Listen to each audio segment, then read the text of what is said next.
ആസ്താം താവതീയം പ്രസൂതിസമേ ദുർവാരശൂലവ്യഥാ നൈരുച്യം തനുശോഷണം മലമയീ ശയ്യാച സംവത്സരീ ഏകസ്യാപി ന ഗർഭഭാരഭരണക്ലേശസ്യ യസ്യാക്ഷമോ ദാതും നിഷ്കൃതിമുന്നതോപി തനയഃ തസ്യൈ ജനന്യൈ നമഃ. അഖിലാനപരാധാൻ മേ ക്ഷമസ്വ കരുണാനിധേ പ്രസീദ മദ്ഗുരോ നാഥ ജനകായ നമോ നമഃ. മന്ദസ്മിതമുഖാംഭോജം വാസുദേവമഹാശയം ശ്രീഗുരും തമഹം വന്ദേ വാക്യബോധാർത്ഥസിദ്ധയേ. വാഗീശാദ്യാസു മനസഃ സർവാർത്ഥാനാമുപക്രമേ യം നത്വാ കൃതകൃത്യാസ്യു തം നമാമി ഗജാനനം. ദോർഭിർയുക്താ ചതുർഭിസ്ഫടികമണിമയീമക്ഷമാലാം ദധാനാ ഹസ്തേനൈകേന പദ്മം സിതമഭിജശുഗം പുസ്തകം ജാപരേണ ഭാസാ കുന്ദേന്ദുശംഖസ്ഫടികമണിനിഭാ ഭാസമാനാ സമാനാ സാ മേ വാഗ്ദേവതേയം നിവസതു വദനേ സർവദാ സുപ്രസന്നാ. പീതാംബരം കരവിരാജിതചക്രശംഖകൗമോദഗീ സരസിജം കരുണാസമുദ്രം രാധാസഹായമതിസുന്ദരമന്ദഹാസം വാതാലയേശമനിശം ഹൃദി ഭാവയാമി.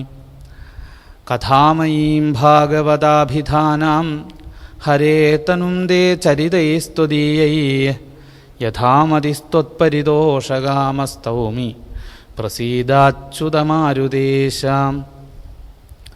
ഗോപികാജീവനസ്മരണം ഗോവിന്ദ ഗോവിന്ദ.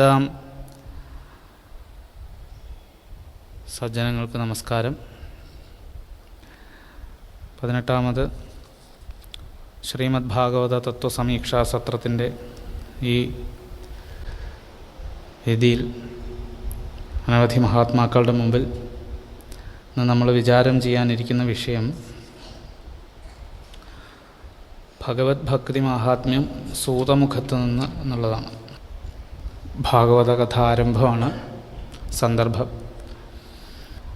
നൈമിഷാരണ്യം എന്ന് പറയുന്ന പുണ്യക്ഷേത്രത്തിൽ യാഗം നടത്തിക്കൊണ്ടിരുന്നതായ അല്ലെങ്കിൽ സത്രം നടത്തിക്കൊണ്ടിരുന്നതായ ശൗനകാദി മഹർഷിമാരുടെ മുമ്പിലേക്ക് എത്തിച്ചേരുന്ന സൂതപൗരാണികനെയും ആ സൂതപൗരാണികനോട് ശൗനകാദി മഹർഷിമാർ ചോദിക്കുന്നതായിട്ടുള്ള ചോദ്യത്തെയുമാണ് ആദ്യത്തെ അധ്യായത്തിൽ നമ്മൾ കേട്ടത്.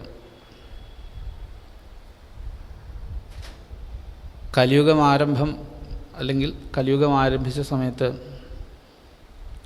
ശൗനകാദി മഹർഷിമാർ കലിബാധയേൽക്കാത്ത ഒരു സ്ഥലത്തിരുന്ന് ഭഗവത് ഭജനം ചെയ്യണമെന്ന് ആഗ്രഹിക്കുകയും അതിന് ബ്രഹ്മദേവൻ്റെ അടുത്ത് ചെന്ന് കലിബാധയേൽക്കാത്ത സ്ഥലം കാണിച്ചു തരണമെന്ന് പറഞ്ഞപ്പോൾ അദ്ദേഹം ഒരു ചക്രം കൊടുത്തുവെന്നും ആ ചക്രം ഉരുട്ടിവിട്ട് അതെവിടെ വെച്ചാണോ പൊടിഞ്ഞു തീരുന്നത് അവിടെ വെച്ച് സത്രം നടത്താമെന്നൊക്കെ പറഞ്ഞുവെന്നും ഒക്കെ നമുക്കറിയാം.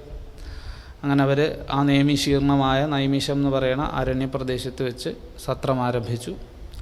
ആ സത്രത്തിലേക്കാണ് സൂതപൗരാണികൻ എത്തിച്ചേരുന്നത്. അദ്ദേഹം വന്നപ്പോൾ തന്നെ ഇവർ സ്വീകരിച്ചിരുത്തി ഇദ്ദേഹത്തോട് പറയുകയാണ്, ത്വയാ ഖലു പുരാണാനി സേതിഹാസാനി ചാനഘ ആഖ്യാതാനി അപ്യധീതാനി. അങ്ങ് പുരാണങ്ങളും ഇതിഹാസങ്ങളും ശാസ്ത്രങ്ങളും ഒക്കെ വേണ്ട പോലെ പഠിച്ചിട്ടുണ്ടല്ലോ. ഈ പഠിച്ചിട്ടുള്ളതിൽ വെച്ച് ഏറ്റവും ശ്രേഷ്ഠമായതിനെ ഞങ്ങൾക്ക് പറഞ്ഞു തന്നാലും. ഇതൊക്കെ പഠിച്ച് ഈശ്വര സാക്ഷാത്കാരം നേടിയെടുക്കുക എന്നുള്ളത് അത്ര എളുപ്പമുള്ള കാര്യമല്ല. കാരണം പഠിക്കാൻ അനവധി കാര്യങ്ങളുണ്ട് അല്ലേ. പഠിക്കാൻ തുടങ്ങിക്കഴിഞ്ഞാൽ അനവധിയുണ്ട്. എപ്പോഴാണ് തീരുക പറയാൻ പറ്റില്ല. അനവധി പുരാണങ്ങളുണ്ട്, അനവധി ഗ്രന്ഥങ്ങളുണ്ട്. ഇതിൽ ഏതിനെയാണ് സ്വീകരിക്കേണ്ടത്, ഏതിലൂടെയാണ് എളുപ്പത്തിൽ ആത്മസാക്ഷാത്കാരം ലഭിക്കുക നമുക്കറിയില്ല. നമ്മൾ പലതും ഈശ്വര സാക്ഷാത്കാരത്തിന് വേണ്ടി ചെയ്യണം. അപ്പോൾ ഇവിടെ ശൗനകാദി മഹർഷിമാർ അദ്ദേഹത്തിൻ്റെ അടുത്ത് ചെന്ന് ചോദിക്കുകയാണ്, സാധാരണ കലിയുഗത്തിൽ ജനിക്കുന്ന ആളുകളൊക്കെ അല്പായുസ്സുകളാണ്, അല്പായുസ്സുകളല്ലെങ്കിൽ അല്പബുദ്ധികളായിരിക്കും.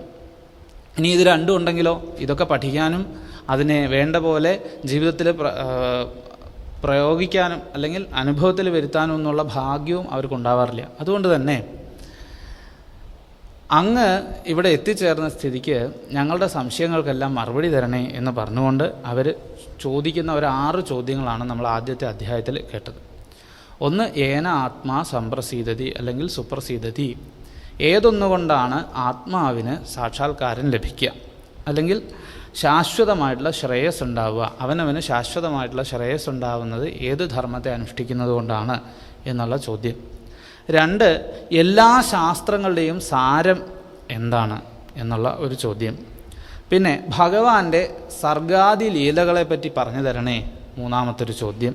അതുപോലെ തന്നെ ഭഗവാന്റെ അവതാര കഥകളെ പറഞ്ഞു തരണേ എന്നൊരു ചോദ്യം.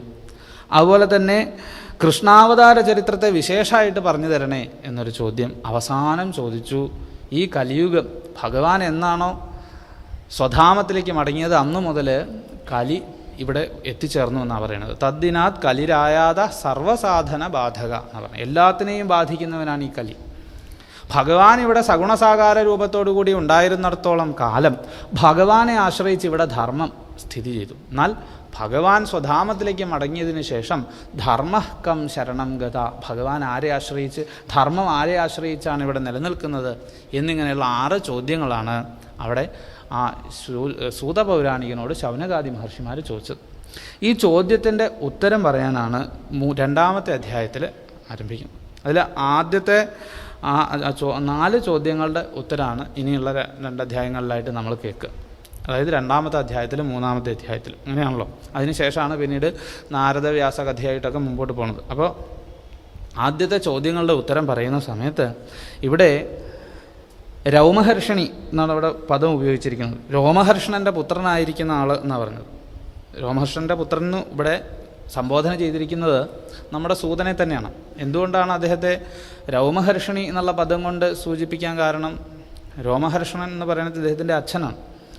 അദ്ദേഹം പല പുരാണങ്ങളും ഈ ശൗനകാദി മഹർഷിമാർക്ക് പറഞ്ഞു കൊടുത്തിട്ടുള്ള ആളാണ്. അപ്പോൾ അതാ വീണ്ടും ഒരു പുരാണം അല്ലെങ്കിൽ ഒരു ഭഗവത് കഥകൾ പറയാൻ ആരംഭിക്കുകയാണ്.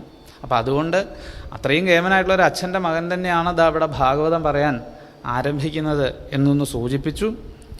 അത് ഇതി സംപ്രശ്ന സംഹൃഷ്ടോ വിപ്രാണാം രൗമഹർഷണി പ്രതിപൂജ്യവചസ്തേഷാം പ്രവക്തും ഉപചക്രമേ. ആദ്യം തന്നെ അവരുടെ ആ ഒരു ചോദ്യത്തെ തന്നെ ഒന്ന് അഭിനന്ദിച്ചുകൊണ്ടാണ് പറയാൻ ആരംഭിക്കുന്നത്. അവിടെ ആദ്യം ഗുരുനാഥനായിട്ടുള്ള ശ്രീശുക ബ്രഹ്മ മഹർഷിയെ നമസ്കരിക്കുകയാണ്. യം പ്രവ്രജന്തമനുപേദമഭേദകൃത്യം ദ്വൈപായനോ വിരഹകാതരാജുഹാവ പുത്രേതി തന്മയതയാ തരവോഭിനേദു തം സർവഭൂതഹൃദയം മുനിം ആനതോസ്മി. സൂതപൗരാണികൻ ആദ്യം തന്നെ ഗുരുനാഥനായിട്ടുള്ള ആ ശ്രീശുക ബ്രഹ്മ മഹർഷിയെ നമസ്കരിച്ചു. നതോസ്മി, ഞാനിതാ നമസ്കരിക്കുന്നു. ആരെ നമസ്കരിക്കുന്നു? തം നതോസ്മി, അദ്ദേഹത്തെ നമസ്കരിക്കുന്നു. ആരെ? ശ്രീശുക ബ്രഹ്മ മഹർഷിയെ. എങ്ങനെയുള്ള ശ്രീശുക ബ്രഹ്മ മഹർഷിയെ നമസ്കരിക്കുന്നു? സർവഭൂതഹൃദയം മുനിം ആനതോസ്മി, സർവഭൂതഹൃദയനായിരിക്കുന്ന ആ മുനിശ്രേഷ്ഠനെ ഞാൻ നമസ്കരിക്കുന്നു എന്ന് പറഞ്ഞുകൊണ്ടാണ് ഇവിടെ ശ്രീശുക ബ്രഹ്മ മഹർഷിയെ നമസ്കരിച്ചത്. എന്താ ശ്രീശുക ബ്രഹ്മ മഹർഷിയുടെ പ്രത്യേകത? എന്താ അദ്ദേഹത്തിൻ്റെ ആ വിശേഷണം? സർവഭൂതഹൃദയൻ എന്നാ പറഞ്ഞു. നോക്കൂ, ഭഗവത് ഭക്തന്മാരുടെ ഒരു ലക്ഷണം, ഭാഗവതന്മാരുടെ ഒരു ലക്ഷണം ഇവിടെ തന്നെ നമുക്ക് കാണിച്ചു തന്നിരിക്കുന്നു. സർവഭൂതഹൃദയനായിരിക്കും. എല്ലാ ഭൂതങ്ങളിലും ഒരേപോലെ ഈശ്വരനെ തിരിച്ചറിയണം.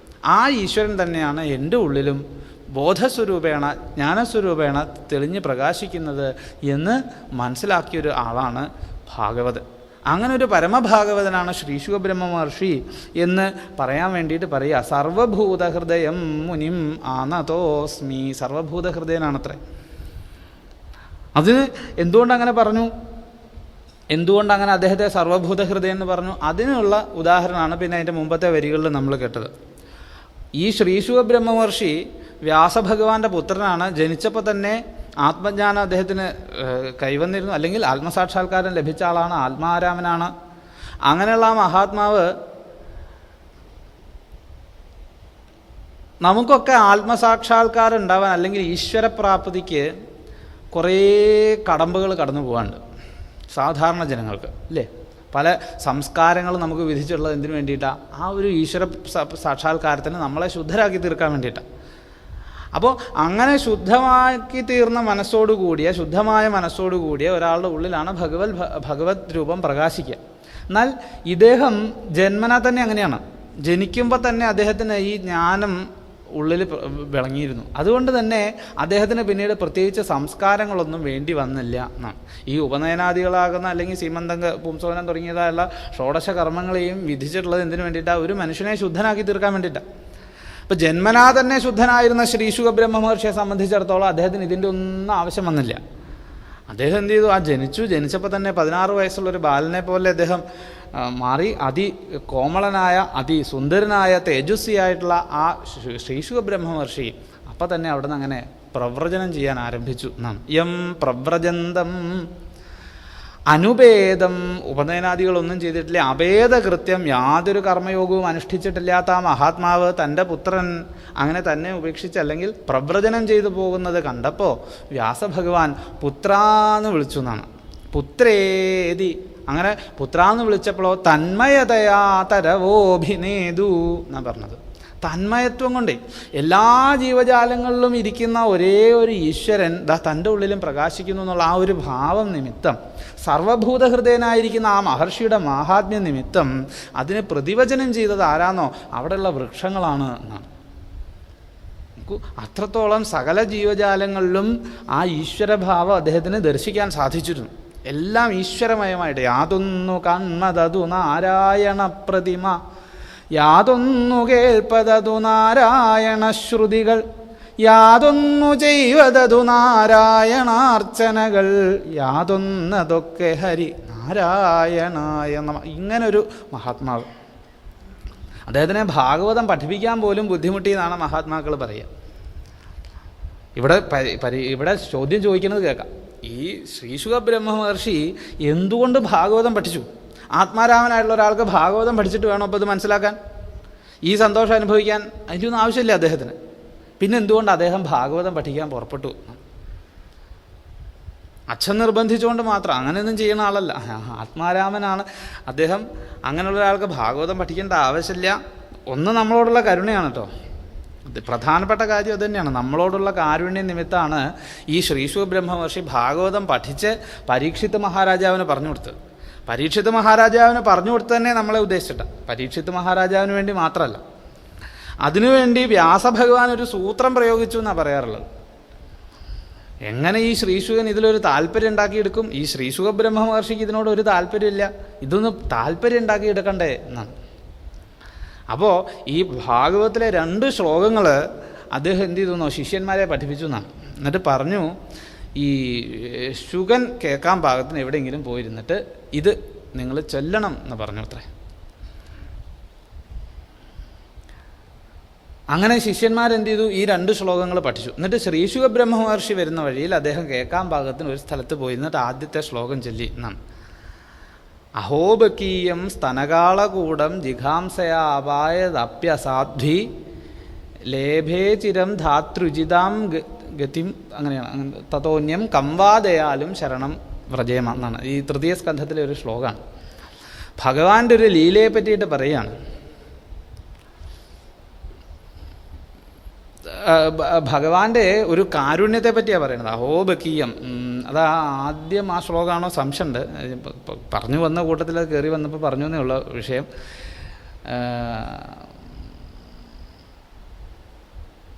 ഈ കൃഷ്ണനെ തന്നെ ശരണം പ്രാപിക്കണം എന്നാണ്.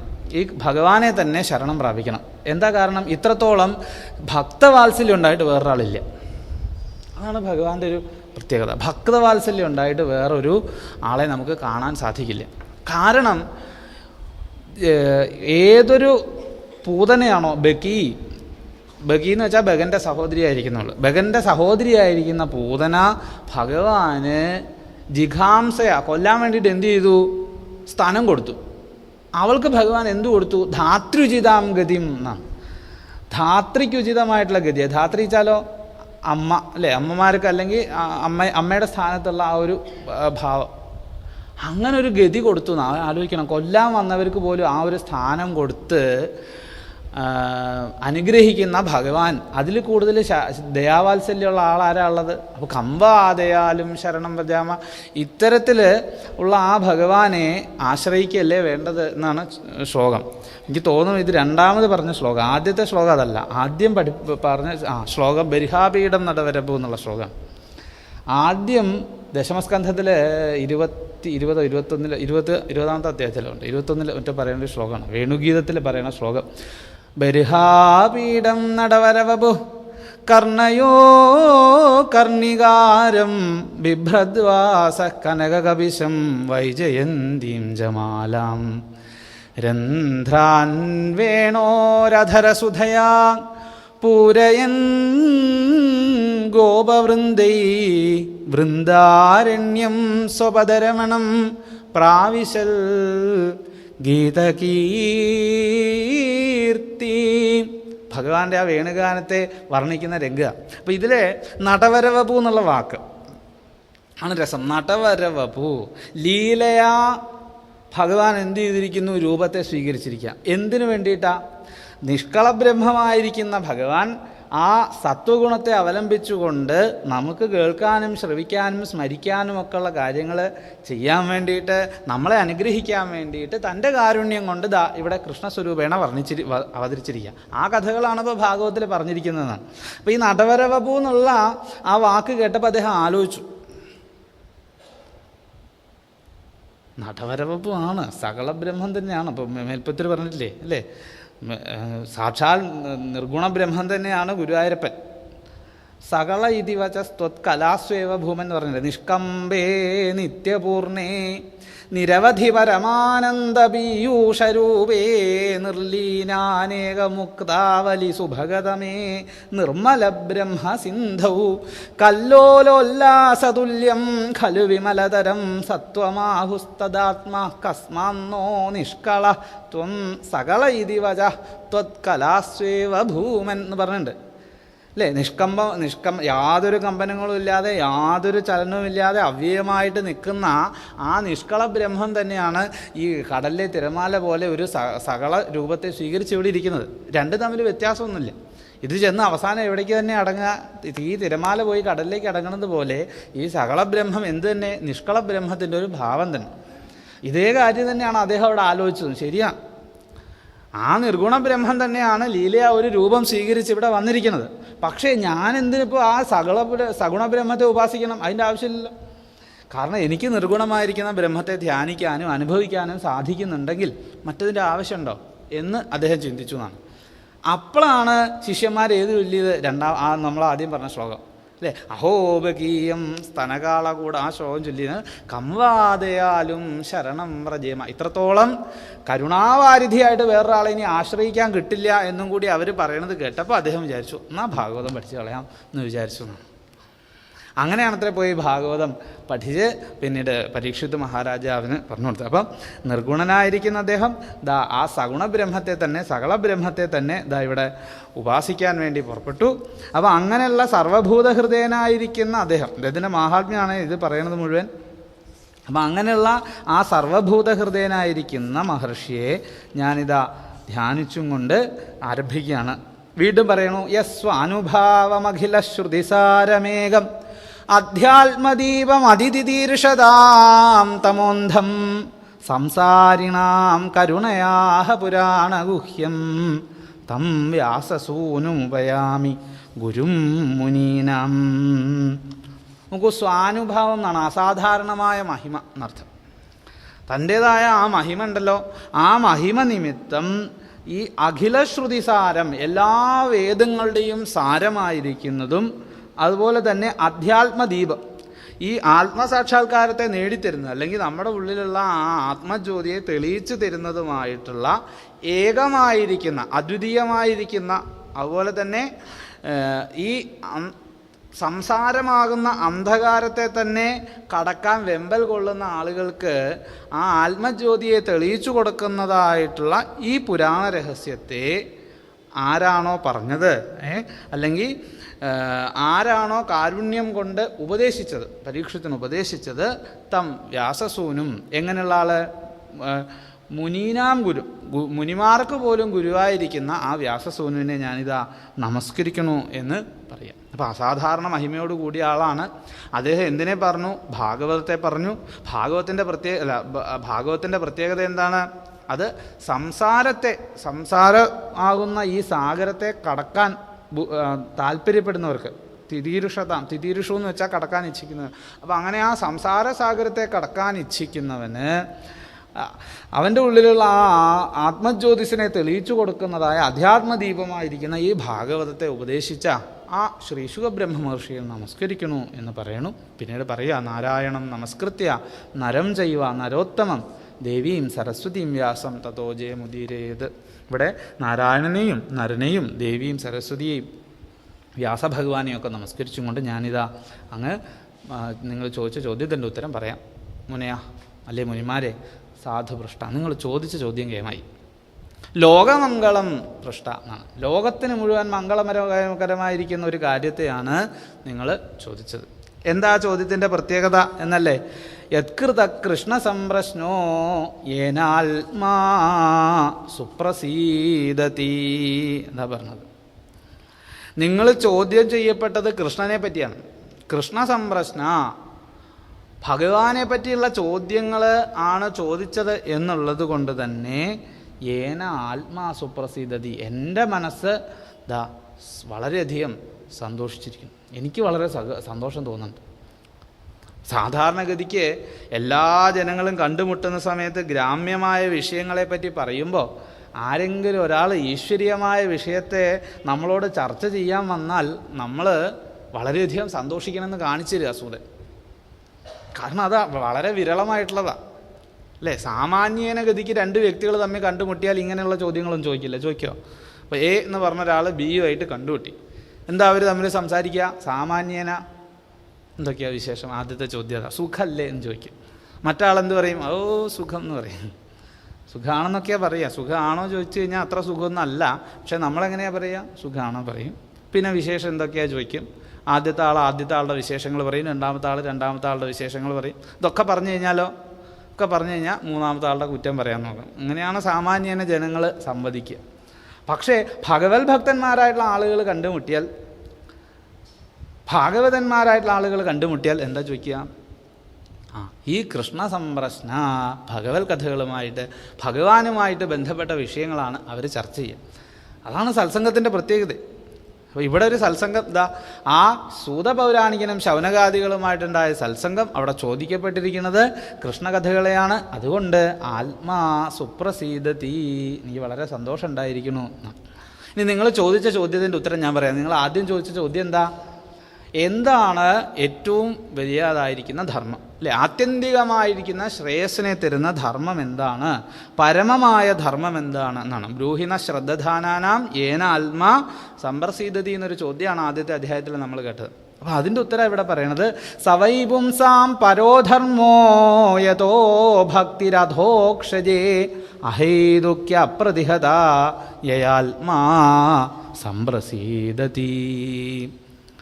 സവൈ ധർമ്മ, വെറും ധർമ്മമല്ല, പരോധർമ്മ എന്നാണ്. പരമമായിരിക്കുന്ന ധർമ്മം എന്താ? അത് അധോക്ഷജേ ഭക്തി, അധോക്ഷജനായിരിക്കുന്ന ഭഗവാനിൽ ഭക്തി ഉണ്ടാവുക എന്നുള്ളതാണ് ഏറ്റവും വലിയ ധർമ്മം എന്നാണ്. അതുകൊണ്ട് എന്താ ഗുണം എന്നല്ലേ? അതുകൊണ്ട് ആത്മസാക്ഷാത്കാരം ഏയാ ആത്മാ സംപ്രസീദതി, അവനവന് ആത്മസംതൃപ്തി ഉണ്ടാവും. അറിയേണ്ടത് അറിഞ്ഞു എന്നുള്ളതായ ഒരു തോന്നലുണ്ടല്ലോ അല്ലേ? ആ തോന്നലുണ്ടാവണത് എപ്പോഴാണ്? ഈ ആത്മജ്ഞാനം നേടിയെടുക്കുമ്പോൾ. യത് ജ്ഞാത്വാ ജ്ഞാതവ്യം നാവശിഷ്യതയാണ്. ഏതൊന്നിനെ അറിഞ്ഞാലാണോ അറിയേണ്ടതായിട്ട് വേറൊന്നും അവശേഷിക്കാത്തത്, ആ ഒരു അറിവിലേക്ക് എത്തുന്ന സമയത്താണ് ആത്മാവിന് സന്തോഷം ഉണ്ടാവുക അല്ലേ? ആത്മാ സംപ്രസീദതി. ആ ഒരു ഭാവത്തിലേക്ക് എത്തണമെങ്കിൽ എന്താ വേണ്ടത്? ഭഗവാനിലുള്ള ഭക്തി ഉണ്ടാവണം എന്നാണ് പറയുന്നത്. അതുകൊണ്ട് മാത്രമേ സാധിക്കുള്ളൂ എന്ന്.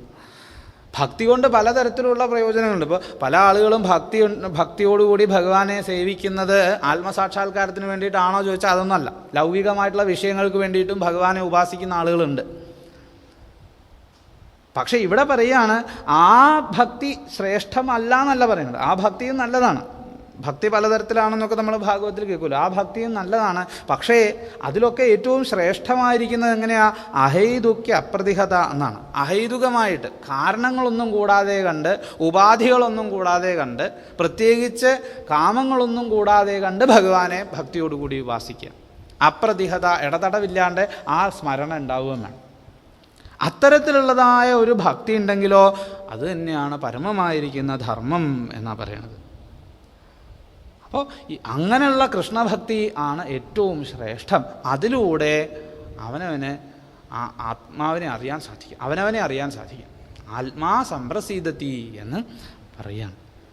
അതുകൊണ്ട് എന്താ ഗുണമെന്നല്ലേ, ഇപ്പോൾ ഈ ഒറ്റ വാക്കിൽ അങ്ങനെ ഭക്തി കൊണ്ട് ആത്മസാക്ഷാത്കാരം ലഭിക്കും എന്ന് പറഞ്ഞാൽ അത് എങ്ങനെയാണ് അതറിയാമല്ലോ. വെറുതെ അങ്ങനെ പറഞ്ഞു പോയാൽ പറ്റില്ല. അതിന് വിശദീകരണമാണ് ഇനിയുള്ള ശ്ലോകങ്ങളിൽ നമുക്ക് കേൾക്കാൻ സാധിക്കും.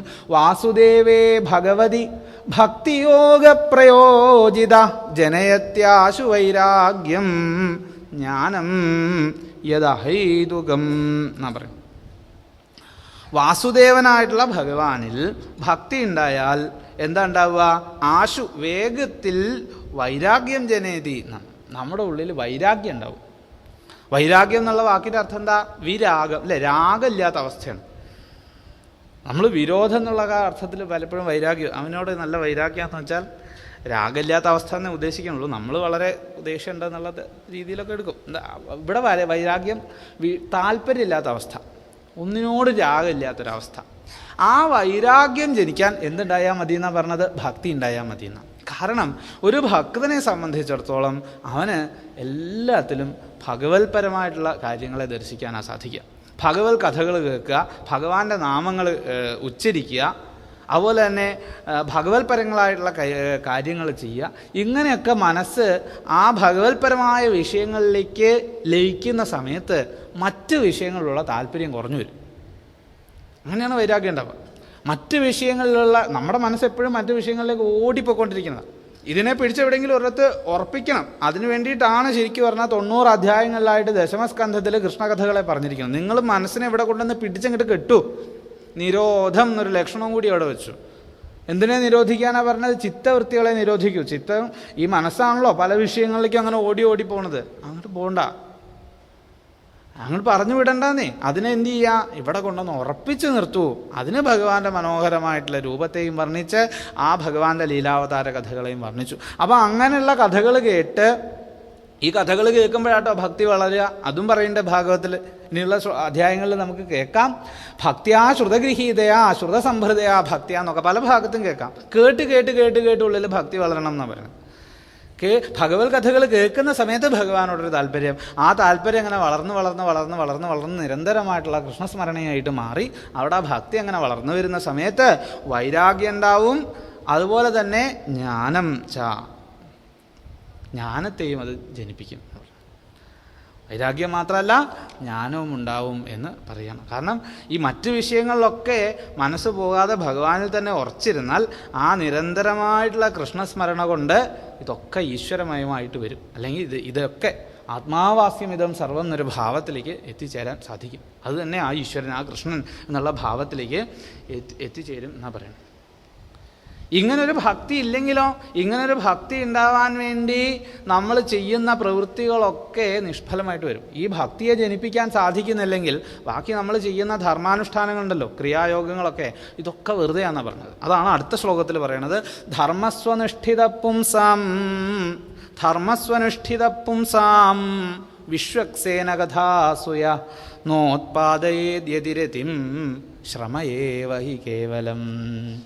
ഇത് മനസ്സിലാക്കാതെ കണ്ട് ഈ ഭക്തി വളരാൻ വേണ്ടിയിട്ടാണ്, മനസ്സ് ശുദ്ധമാവാൻ വേണ്ടിയിട്ടാണ് ഈ വർണ്ണ ആശ്രമധർമ്മങ്ങളെയൊക്കെ നമുക്ക് വിധിച്ചിരിക്കുന്നതെന്ന് മനസ്സിലാക്കാതെ കണ്ട് വെറുതെ കുറേ ഗോഷ്ഠി കാണിക്കുന്ന പോലെ വർണ്ണാശ്രമധർമ്മങ്ങൾ അനുഷ്ഠിച്ചാൽ അതൊക്കെ എന്തായിട്ട് മാറും? ശ്രമയേവ ഹി കേവലം. ഒന്നും പറയാനില്ല.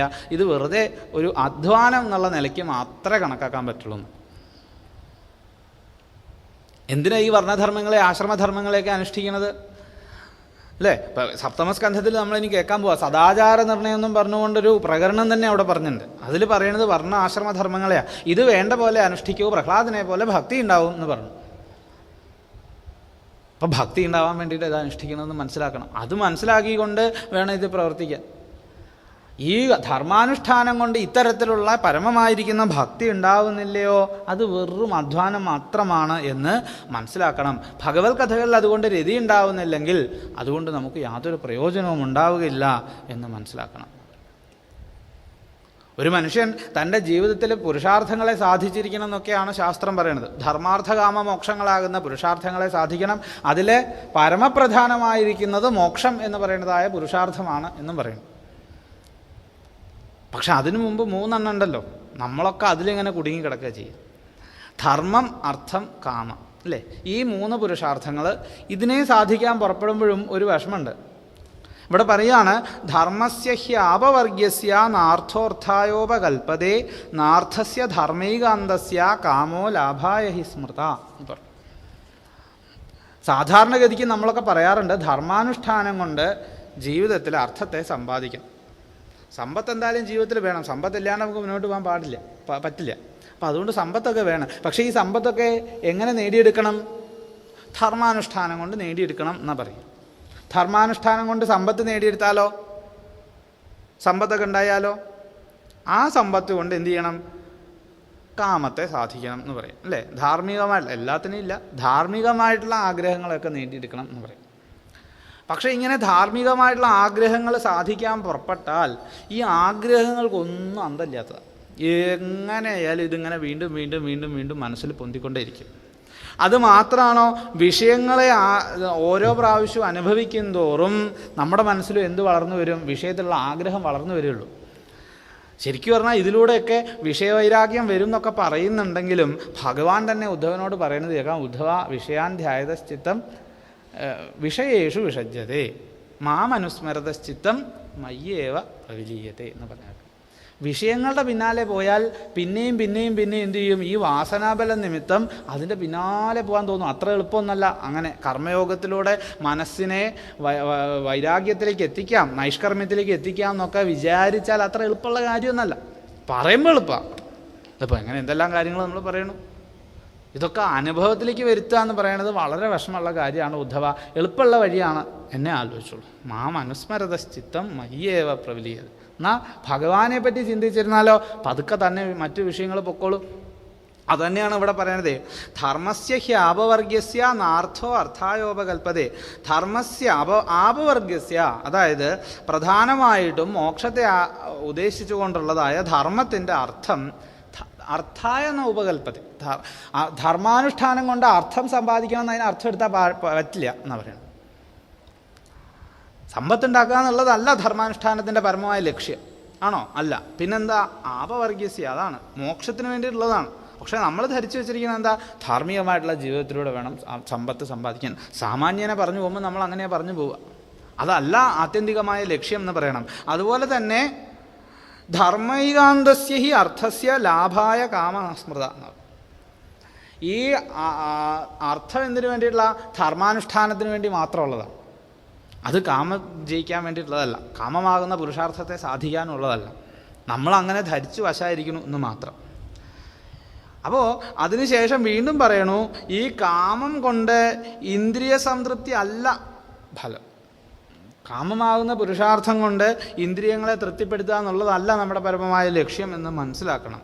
എത്ര കാലം ജീവിക്കുന്നോ ആ ജീവിക്കുന്ന അത്രത്തോളം കാലം ജീവിതത്തിൻ്റെ പ്രയോജനം എന്തായിരിക്കണം? തത്വജിജ്ഞാസ എന്ന് പറഞ്ഞു. തത്വത്തെ അറിയാനുള്ള ആഗ്രഹമായിരിക്കണം. അതായിരിക്കണം നമ്മുടെ ജീവിതത്തിൽ നമ്മളെ മുന്നോട്ട് നയിക്കുന്നത്.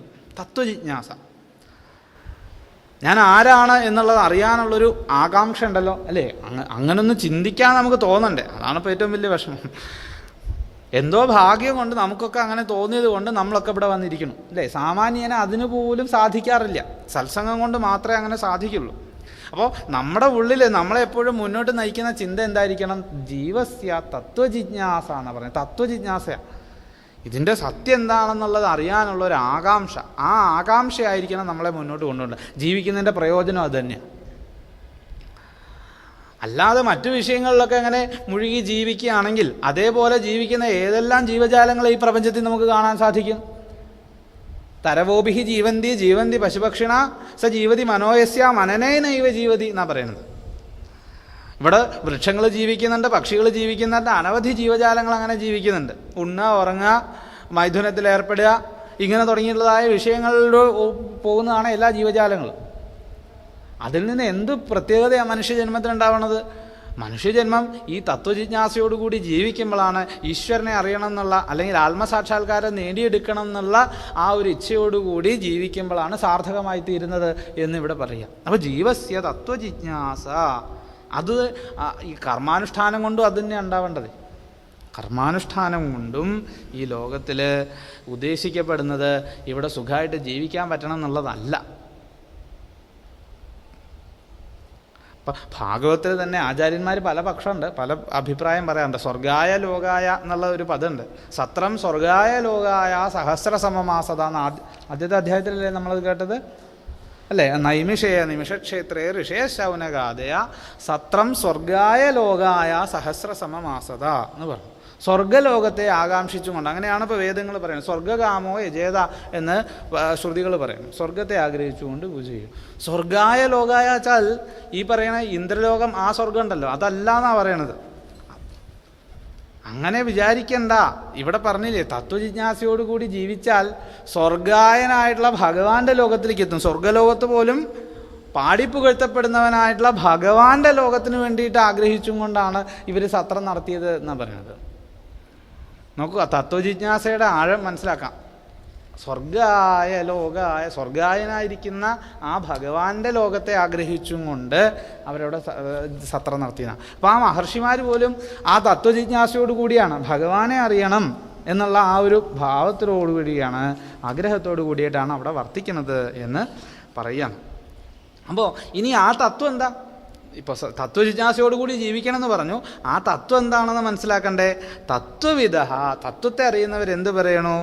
തത്വം, ആ തത്വം എന്താണെന്ന് പറയുന്നു? അദ്വയമാണ് എന്ന് പറയണു. വദന്തി തത്വവിദസ്തത്വം യജ്ഞാനമദ്വയം ബ്രഹ്മേതി പരമാത്മേതി ഭഗവാനിതി ശബ്ദതേ. അത് അദ്വയമായിരിക്കുന്നതാണെന്ന് പറഞ്ഞു. രണ്ടില്ലാതെ, രണ്ടാമതൊന്നില്ലാതെ ഏകമായി അദ്വിതീയമായിരിക്കുന്നതാണ് ആ തത്വമെന്ന് പറഞ്ഞു. എന്ന് മാത്രമല്ല, ഏത് ജ്ഞാനം, അത് തന്നെയാണ് ജ്ഞാനം. ബോധസ്വരൂപേണ സകലത്തിൻ്റെയും ഉള്ളിലിരിക്കുന്നത് എന്താണ്? ആ ഭഗവത് സ്വരൂപം തന്നെയാണ്. അതിനെ പല പേരിട്ട് നമ്മൾ വിളിക്കണമെന്ന് മാത്രം. ബ്രഹ്മേതി പരമാത്മേതി ഭഗവാനിതി ശബ്ദതേ. തത്വജ്ഞാനികൾ പലതും പറയൂലോ. ഉണ്ടാകാവുന്നൊരു സംശയമാണത്. തത്വജ്ഞാനികൾ പലതും പറയും. ഒരാൾ പറയണത് ആവില്ല വേറൊരാൾ പറയണത്. ഒരാൾ പറയണു തത്വം ഒന്നേ ഉള്ളൂ എന്ന്, വേറൊരാൾ പറയണു അല്ല രണ്ടുണ്ട് എന്ന്. അപ്പോൾ ഒരാൾ പറയും അങ്ങനെയല്ല 3 ഉണ്ടെന്ന് പറയും.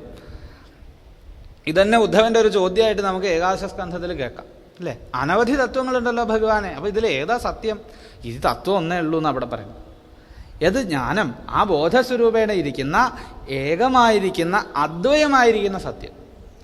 അതിനെ അറിയാൻ വേണ്ടിയിട്ടാണ് ശ്രമിക്കേണ്ടത്. അതിനെ പലരും പല രീതിയിലും പറഞ്ഞു എന്ന് വരും. ബ്രഹ്മേതി പരമാത്മേതി ഭഗവാനിതി ശബ്ദത. ഏത് പേരിട്ട് വേണമെങ്കിൽ വിളിച്ചോളൂ. ബ്രഹ്മം എന്നോ പരമാത്മാവെന്നോ ഭഗവാൻ എന്നൊക്കെ പേരിട്ട് വിളിച്ചോളൂ. അതൊക്കെ നമ്മുടെ സ്വാതന്ത്ര്യമാണ്. കാരണം ഇതൊന്നും ഭഗവാന്റെ പേരല്ല. ഭഗവാന് വേണ്ടി നിശ്ചയിച്ച പേരല്ല ഇതൊന്നും. ഇതൊക്കെ നമുക്ക് ഭഗവാനെ അറിയാൻ വേണ്ടി നമ്മൾ കൊടുത്ത പേരുകളാണ്. ഭഗവാന് പേരുണ്ടോ? രൂപമുണ്ടോ? ഭഗവാൻ രൂപമില്ല, നാമല്ല, ഗുണങ്ങളില്ല, നിർഗുണനായിട്ട് അദ്വൈതമായിരിക്കുന്ന ആ ബ്രഹ്മം, അതിന് ബ്രഹ്മം എന്ന് പേര് കൊടുത്തത് നമ്മൾ തന്നെ. എന്തുകൊണ്ട്? ബ്രഹ്മണാത് ബ്രഹ്മ, ബൃഹത്തായി തീരുന്നതുകൊണ്ട് അതിനെ ബ്രഹ്മം എന്ന് വിളിച്ചു. ഏതൊന്നാണോ ഭാഗത്തോടുകൂടി അല്ലെങ്കിൽ ഐശ്വര്യങ്ങളോടുകൂടി, 6 ഐശ്വര്യങ്ങളോടുകൂടി ഈ പ്രപഞ്ചത്തെ സംരക്ഷിക്കുന്നത്, അതിനെ ഭഗവാൻ എന്ന് വിളിച്ചു. ഏതൊന്നിലേക്കാണോ ഇതൊക്കെ ചെന്ന് ലയിക്കുന്നത്, അതിനെ പരമാത്മാവെന്ന് വിളിച്ചു. ഏത് പേര് വേണമെങ്കിലും ഇട്ട് വിളിക്കാം. ബ്രഹ്മേതി പരമാത്മേതി ഭഗവാനിതി ശബ്ദത. ഇതൊക്കെ നമ്മുടെ സ്വാതന്ത്ര്യം. ഏത് പേരിട്ട് വിളിച്ചാലും അത് ആര് തന്നെ, അത് ആ അദ്വൈതമായിരിക്കുന്ന സച്ചിദാനന്ദ വസ്തു തന്നെ എന്ന് പറഞ്ഞു. ഗീയതേ ബഹുധാ ഋഷിഭി എന്നിനി ഭാഗവത്തിൽ തന്നെ കേൾക്കാം. പല പേരുമിട്ട ആളുകൾ വിളിക്കും. മഹാത്മാക്കളായിട്ടുള്ള ഋഷിമാർ പലതും ആ തത്വത്തിനെ വിളിക്കും. പക്ഷെ ഇതെല്ലാം ഒന്ന് തന്നെ എന്ന് മനസ്സിലാക്കുക എന്ന് പറയുകയാണ്. അപ്പോൾ അത് പറഞ്ഞതിന് ശേഷം പിന്നീട് പറയുകയാണ്, തശ്രദ്ധാന മുനയോ ജ്ഞാനവൈരാഗ്യയുക്തയാ പശ്യന്തി ആത്മനിജാത്മാനം ഭക്തിയാ ശ്രുതഗൃഹ്യതയാ. നമ്മൾ മുമ്പേ പറഞ്ഞ വരി ഇവിടെ വന്നു. ഭക്തിയാ ശ്രുതഗൃഹീതയാ, ശ്രുതഗൃഹീതമായിരിക്കുന്ന ആ ഭക്തി കൊണ്ട്, അതായത് ശ്രദ്ധാലുക്കളായിട്ടുള്ള മഹർഷിമാർ ഈ പറഞ്ഞതായിട്ടുള്ള ഭഗവത് കഥകളുടെ വേദാന്താദി വാക്യങ്ങളുടെ ശ്രവണം കൊണ്ടുണ്ടായിരിക്കുന്ന ഭക്തി കൊണ്ട്, അതുപോലെ തന്നെ ജ്ഞാനവൈരാഗ്യയുക്തയാ, ഇവിടെ ജ്ഞാനം പൂർണ്ണമായി എന്ന് പറയണില്ല, പരോക്ഷമായിട്ടുള്ള ജ്ഞാനമാണ്. ഭാഗവതമൊക്കെ കേൾക്കുന്ന നമ്മുടെ ഒക്കെ ഉള്ളിൽ ഈ അനുഭവത്തിലേക്ക് എത്തിച്ച, അനുഭവത്തിലുണ്ടോ ചോദിച്ചാൽ അതും പരോക്ഷത്തിലാണ്, അനുഭവത്തിലില്ലേ എന്ന് നമുക്ക് ചോദിക്കാം. നമ്മുടെയൊക്കെ അനുഭവത്തിലുണ്ട്, നമ്മുടെ ഉള്ളിൽ ആരാണുള്ളത്? ഈശ്വരനാണ്. പക്ഷെ അത് പരോക്ഷമായിട്ടേ ഉള്ളൂ, അല്ലേ? പൂർണ്ണമായിട്ട് അങ്ങനെ നമുക്ക് പറയാൻ വയ്യ. കാരണം നമ്മൾ പലപ്പോഴും എന്ത് ചെയ്യുന്നുണ്ട്? മറ്റു വിഷയങ്ങളിലേക്ക് പോകുന്നുണ്ട്, ഈ ലോകത്തിലേക്ക് നമ്മൾ ഇറങ്ങി വരുന്നുണ്ട്. എപ്പോഴും ജാഗ്രത, ആ തുരീയാവസ്ഥയിലൊന്നല്ല ഇരിക്കുന്നത്, അല്ലേ? പക്ഷേ നമ്മുടെ ഉള്ളിൽ അപരോക്ഷമായിട്ട് നമുക്കറിയാം എന്ത്? ഭഗവത് തത്വത്തെപ്പറ്റി നമുക്കറിയാം. ഇതെങ്ങനെയാണ് നമുക്കുണ്ടായത്? ഈ അപരോക്ഷ ജ്ഞാനം ഇത് ഈ ഭാഗവത കഥാശ്രവണം കൊണ്ടാണ്, ഭഗവത് കഥാശ്രവണം കൊണ്ടാണ്, വേദാന്ത വാക്യങ്ങളുടെ ശ്രവണം കൊണ്ടാണ്. അപ്പോൾ ഇതിനെ ആദ്യമായിട്ട് കാണുന്ന സമയത്ത് സാധാരണഗതിക്ക് നമ്മൾ എങ്ങനെ കണക്കാക്കും? ഭക്തിയാ ആത്മനി ആത്മാനം പശ്യതി, എൻ്റെ ഉള്ളിൽ പരമാത്മസ്വരൂപിയായിട്ട് ഈശ്വരനുണ്ട്. അതാണ് ആദ്യത്തെ പടി. ആദ്യത്തെ പടിയായിട്ട് നമ്മൾ അങ്ങനെയാണ് മനസ്സിലാക്കുക, എൻ്റെ ഉള്ളിൽ ആരുണ്ട്? ഈശ്വരനുണ്ട്. എൻ്റെ ഉള്ളിൽ മാത്രമല്ല, എല്ലാ ജീവജാലങ്ങളുടെ ഉള്ളിൽ ഈശ്വരൻ. അവിടെ രണ്ടും ഒന്നായിട്ടില്ല. അദ്വൈതമായിട്ട് ഉള്ള വസ്തു ആണെന്ന് അറിയാമെങ്കിൽ പോലും അവിടെ നമുക്കൊരു ചെറിയ ഭേദഭാവമുണ്ട്, ഉള്ളിലുണ്ട് എന്നുള്ള ഭാവത്തിലാണ് ഇരിക്കുന്നത്. അപ്പോൾ അത് ആദ്യത്തെ പടിയാണ് എന്ന് മനസ്സിലാക്കുക. അതുകൊണ്ട് തന്നെ അല്ലേ മഹാത്മാക്കളെ ദ്വിജശ്രേഷ്ഠ, ഈ വർണ്ണാശ്രമ ധർമ്മങ്ങളെ കൊണ്ടൊക്കെ അനുഷ്ഠിക്കപ്പെടുന്നതായിട്ടുള്ള ധർമ്മങ്ങളാൽ അല്ലെങ്കിൽ കർമ്മങ്ങളാൽ അതിൻ്റെ ഫലം എന്തായിത്തീരണം? ഭഗവത് സന്തോഷമായി, ഭഗവാന് നമ്മളോടൊരു വാത്സല്യം തോന്നണം. സംസിദ്ധി ഹരിതോഷണം എന്നാണ് പറഞ്ഞത്. ഭഗവാനെ സന്തോഷിപ്പിക്കുക, അതിനു വേണ്ടിയിട്ടാണ് ഈ വർണ്ണധർമ്മങ്ങളെ ആശ്രമധർമ്മങ്ങളെയൊക്കെ ഭഗവാൻ നിശ്ചയിച്ചിട്ടുള്ളത്. ആ ധർമ്മങ്ങളെ ശ്രദ്ധയോടുകൂടി ആചരിക്കുന്ന, സദാചാരത്തോടുകൂടി ജീവിക്കുന്ന ഒരാളുടെ ഭഗവാന് പ്രീതി ഉണ്ടാവും. ഭഗവാനാൽ നിശ്ചയിക്കപ്പെട്ടതാണ് ഇതൊക്കെ, അല്ലേ? ഭഗവാൻ തന്നെ പറയുന്നില്ലേ, പിന്നെ ചാതുർവർണ്ണയം മയാ സൃഷ്ടം എന്ന് ഭഗവാൻ പറയുന്നുണ്ട്. വർണ്ണധർമ്മം ആയിക്കോട്ടെ ആശ്രമധർമ്മം ആയിക്കോട്ടെ ഇതൊക്കെ ഭഗവത് വാക്യങ്ങളാണെന്ന് കണക്കാക്കിക്കൊണ്ടാണ് നമ്മൾ അതിനെ അനുഷ്ഠിക്കേണ്ടത്. ആചാര്യന്മാർ നമുക്ക് ഭഗവത് വാക്യങ്ങൾ തന്നെ എന്നാണ് അത് പറഞ്ഞു തന്നിരിക്കുന്നത്. അപ്പം അതിനെ അനുഷ്ഠിക്കുന്നതൊക്കെ ഉണ്ടാവേണ്ട ഫലം എന്താ? സംസിദ്ധി ഹരിതോഷണം, ഭഗവത് ഭക്തി, ഭഗവാന്റെ ഒരു പ്രീതി ഉണ്ടാവുക എന്നുള്ളതാണ് എന്ന് പറഞ്ഞു. അതുകൊണ്ട് തന്നെ തസ്മാദേകേന മനസാ ഭഗവാൻ സാത്വതാമ്പതി ശ്രോതവ്യ കീർത്തിതവ്യശ്ച ധ്യേയപൂജ്യശ്ച നിത്യത എന്നാണ്. സാത്വതാമ്പതി, ഭക്തന്മാർക്കൊക്കെ നാഥനായിരിക്കുന്ന ആ ഭഗവാനെ എന്ത് ചെയ്യുക? എപ്പോഴും കേൾക്കുക, സ്മരിക്കുക, അതുപോലെ തന്നെ ഭഗവാനെ പൂജിക്കുകയും ചെയ്യുക എന്നുള്ളത് നമ്മുടെയൊക്കെ പരമമായ ധർമ്മമാണ് എന്ന് പറഞ്ഞു. ഇനി വീണ്ടും പറയുകയാണ്, ഈ ഭഗവാന്റെ ഒരു മാഹാത്മ്യം, ഭഗവാനെ ഉപാസിക്കുന്നതുകൊണ്ട് മുമ്പ് നമ്മൾ പറഞ്ഞല്ലോ, നമ്മുടെ ഉള്ളിൽ ഭക്തിജ്ഞാന വൈരാഗ്യങ്ങളുണ്ടാകും. ഭക്തിയോട് ഭഗവാനെ ഉപാസിക്കുമ്പോൾ ജ്ഞാനവും വൈരാഗ്യവും നമ്മുടെ ഉള്ളിൽ ജനിക്കും എന്നൊക്കെ പറഞ്ഞു. അതിനെ വീണ്ടും ഉറപ്പിക്കാൻ വേണ്ടിയിട്ട് പറഞ്ഞു തരികയാണ്, യത് അനുധ്യാസിനായുക്ത കർമ്മഗ്രന്ഥി നിബന്ധനം ചിന്തന്തി ഗോവിദാസ്തസ്യാ കോനു കുര്യാൽ കഥാരതിം. ഭഗവാന്റെ ഒരു മാഹാത്മ്യം മനസ്സിലാക്കിയാൽ കോന്നു കുര്യാൽ കഥാരതി എന്ന്, ആർക്കാ ഇതിൽ ശ്രദ്ധ ഉണ്ടാവാണ്ടിരിക്കുക എന്നാണ്. അപ്പോൾ ഭഗവാന്റെ മാഹാത്മ്യം എന്താണെന്ന് അതിന് മുമ്പത്തെ 3 പാദങ്ങളിലായിട്ട് പറഞ്ഞു. എന്താണ്? ഭഗവാന്റെ ധ്യാനം എന്ന് പറയുന്നത് നമ്മുടെ കയ്യിലുള്ളൊരു വാളായിട്ട് കണക്കാക്കിക്കൊള്ളാനാണ് പറഞ്ഞത്. അനുധ്യാനമാകുന്ന അസീന, എന്ന് വെച്ചാൽ വാള്, അല്ലേ? ഭഗവാനെ പറ്റിയുള്ള നിരന്തരമായിട്ടുള്ള മനനമുണ്ടല്ലോ, അത് നമ്മുടെ കയ്യിലുള്ളൊരു വാളായിട്ട് കണക്കാക്കണം. വാളെപ്പോഴും നമ്മൾ എന്തിനാ ഉപയോഗിക്കുക? ശത്രുക്കളെ പ്രതിരോധിക്കാൻ വേണ്ടിയിട്ടാണ്, അല്ലേ? നമുക്കുണ്ട് ശത്രുക്കൾ. ആരാ ശത്രുക്കൾ?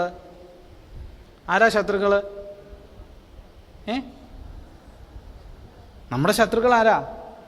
കാമം, ക്രോധം, ഷഡ്വൈരികളെന്നല്ലേ അവരെ പറയുക, അല്ലേ? കാമം, ക്രോധം, ലോഭം, മോഹം, മതം, മാത്സര്യം, അസൂയ, കുശുംബ, കുനിഷ്ഠം അങ്ങനെ തുടങ്ങിയിട്ട് അനവധിയുണ്ട് പറയാൻ തുടങ്ങിക്കഴിഞ്ഞാൽ. പ്രധാനമായിട്ട് ഷഡ്വൈരികളാണ്. ഈ 6 പേരെയും നമുക്ക് എന്ത് ചെയ്യാം? അതുകൊണ്ട് അറുത്ത് കളയാം എന്നാണ്. ഭഗവാനോട് പ്രാർത്ഥിക്കേണ്ടത് അത് തന്നെയാണ്. ഷഡ്വൈരികൾക്കു വിളയാട്ടത്തിനാക്കരുത് ചിത്താംബുജം മമ. എൻ്റെ മനസ്സിൽ ഷഡ്വൈരികളല്ല വിളയാടേണ്ടത്, പിന്നെ ആരാ? ഭഗവാനാണ്. അങ്ങനെ ഭക്തിയോടുകൂടി ഇവരെയൊക്കെ, ഈ ശത്രുക്കളെയൊക്കെ അകറ്റി നിർത്തി ഭഗവാനെ ഉപാസിക്കുന്ന ഒരാൾക്ക് അവസാനം ലഭിക്കുന്ന ഫലം എന്താ? ഈ വാളുകൊണ്ട് തന്നെ അതിഭയങ്കരമായിരിക്കുന്ന ഒരു കയറിനെ മുറിച്ച് കളയാൻ പറ്റും. ആ കയറാണ് കർമ്മഗ്രന്ഥി എന്ന് പറഞ്ഞത്. കർമ്മഗ്രന്ഥി അവിടെ വലിയ ബലവത്തായിട്ടുള്ളൊരു കെട്ട് അവിടെ കിടക്കുക, അതിനെ അങ്ങോട്ട് മുറിച്ച് കളയാൻ സാധിക്കും. കർമ്മഗ്രന്ഥി നിബന്ധനം എന്നാണ്. അതുകൊണ്ട് ഭഗവത് കഥകളിൽ താല്പര്യം ഉണ്ടാവുക തന്നെ വേണമെന്ന് പറയാം. ഭഗവത് കഥയിൽ താല്പര്യം ഉണ്ടാവേണ്ടതിൻ്റെ ആവശ്യകത ഒന്നും കൂടെ ഉറപ്പിക്കുകയാണ്. ഇതറിഞ്ഞു കഴിഞ്ഞാൽ കോന്നു കുര്യാൽ കഥാരഥിം, ഇതാണ് ഇതിൻ്റെ ലക്ഷ്യം എന്ന് മനസ്സിലായാൽ പിന്നെ എന്തായാലും അതിൽ താല്പര്യം ഉണ്ടാവാണ്ടിരിക്കില്ല എന്ന് പറയാം. അതുണ്ടാവാനുള്ള വഴി എന്താ? ഇനിയിപ്പോൾ അതാ പറയാം. ഇത്രയൊക്കെ പറഞ്ഞല്ലോ, ഈ കർമ്മഗ്രന്ഥിയൊക്കെ മുറിക്കണം എന്നൊക്കെ പറഞ്ഞു. ഇത് ഉണ്ടാവാനുള്ള വഴി എന്താ? ഭഗവത് കഥാശ്രവണം അല്ലേ? അതാണ് ഇനി പറയണത്. ശുശ്രൂഷോ ശ്രദ്ധാനസ്യ വാസുദേവ കഥാരുചി സ്യാൻ മഹൽ സേവയാ വിപ്രാ പുണ്യതീർത്ഥ നിഷേവണാത് എന്ന് പറയണത്. അല്ലേ വിപ്രാ ബ്രാഹ്മണരെ അവരെ സംബോധന ചെയ്യാണ്, അവരോട് പറയുകയാണ് പുണ്യതീർത്ഥ നിഷേവണാത്, പുണ്യതീർത്ഥങ്ങളെ സന്ദർശിക്കുന്നുണ്ട്, തീർത്ഥക്ഷേത്രങ്ങളിലൊക്കെ പോകുന്നത് കൊണ്ട്, അതുപോലെ തന്നെ മഹത് സേവയ, മഹത്തമന്മാരായിരിക്കുന്ന ആളുകളെ, സജ്ജനങ്ങളെ സേവിക്കുന്നത് കൊണ്ട്, ശുശ്രൂഷോ ശ്രദ്ധാനസ്യ വാസുദേവ കഥാരുചി സ്യാത്, കേൾക്കാൻ ആഗ്രഹിക്കുന്ന, ഭഗവത് കഥകൾ കേൾക്കാൻ ആഗ്രഹിക്കുന്ന ഒരു ഭക്തന് വാസുദേവ കഥാരുചി, ഭഗവത് കഥകളിൽ ശ്രദ്ധ ഉണ്ടാവും എന്ന് അവിടെ പറയാം. അതാണ് ഭഗവത് ഭക്തി ഉണ്ടാവാനുള്ള ഒരു മാർഗം എന്ന് പറയുന്നത്. എന്ത് ചെയ്യുക? തീർത്ഥക്ഷേത്രങ്ങളിലേക്ക് പോവുക. എന്തിനാ തീർത്ഥക്ഷേത്രങ്ങളിൽ പോണത്? ഒന്ന്, നമ്മുടെ ഉള്ളിലുള്ള അഹങ്കാരം ഒടുങ്ങും അല്ലേ? പലതരത്തിലുള്ള ദേശങ്ങളെ, പലതരത്തിലുള്ള ആളുകളെ, പലതരത്തിലുള്ള സംസ്കാരം എന്നൊക്കെ മനസ്സിലാകുമ്പോൾ, അതൊക്കെ കാണുമ്പോൾ, അറിയുമ്പോൾ, കൂപമണ്ഡൂകങ്ങളെ പോലെ ജീവിക്കുന്ന നമ്മളെ ഉള്ളിലുള്ള അഹങ്കാരത്തെ അവിടെ തന്നെ കുഴിച്ചു മൂടാൻ ശ്രമിക്കും. എന്ന് മാത്രമല്ല, ഈ തീർത്ഥക്ഷേത്രങ്ങളിലൊക്കെ മഹത്തമന്മാരായിട്ടുള്ള ആളുകളെ കാണാനുള്ളൊരു സാഹചര്യം ഉണ്ടാവും. നമ്മുടെ വീട്ടിലിരുന്നാൽ അത് പറ്റുമോ? പറ്റില്ല. അതിനെന്ത് ചെയ്യണം? തീർത്ഥക്ഷേത്രങ്ങളിൽ പോകണം.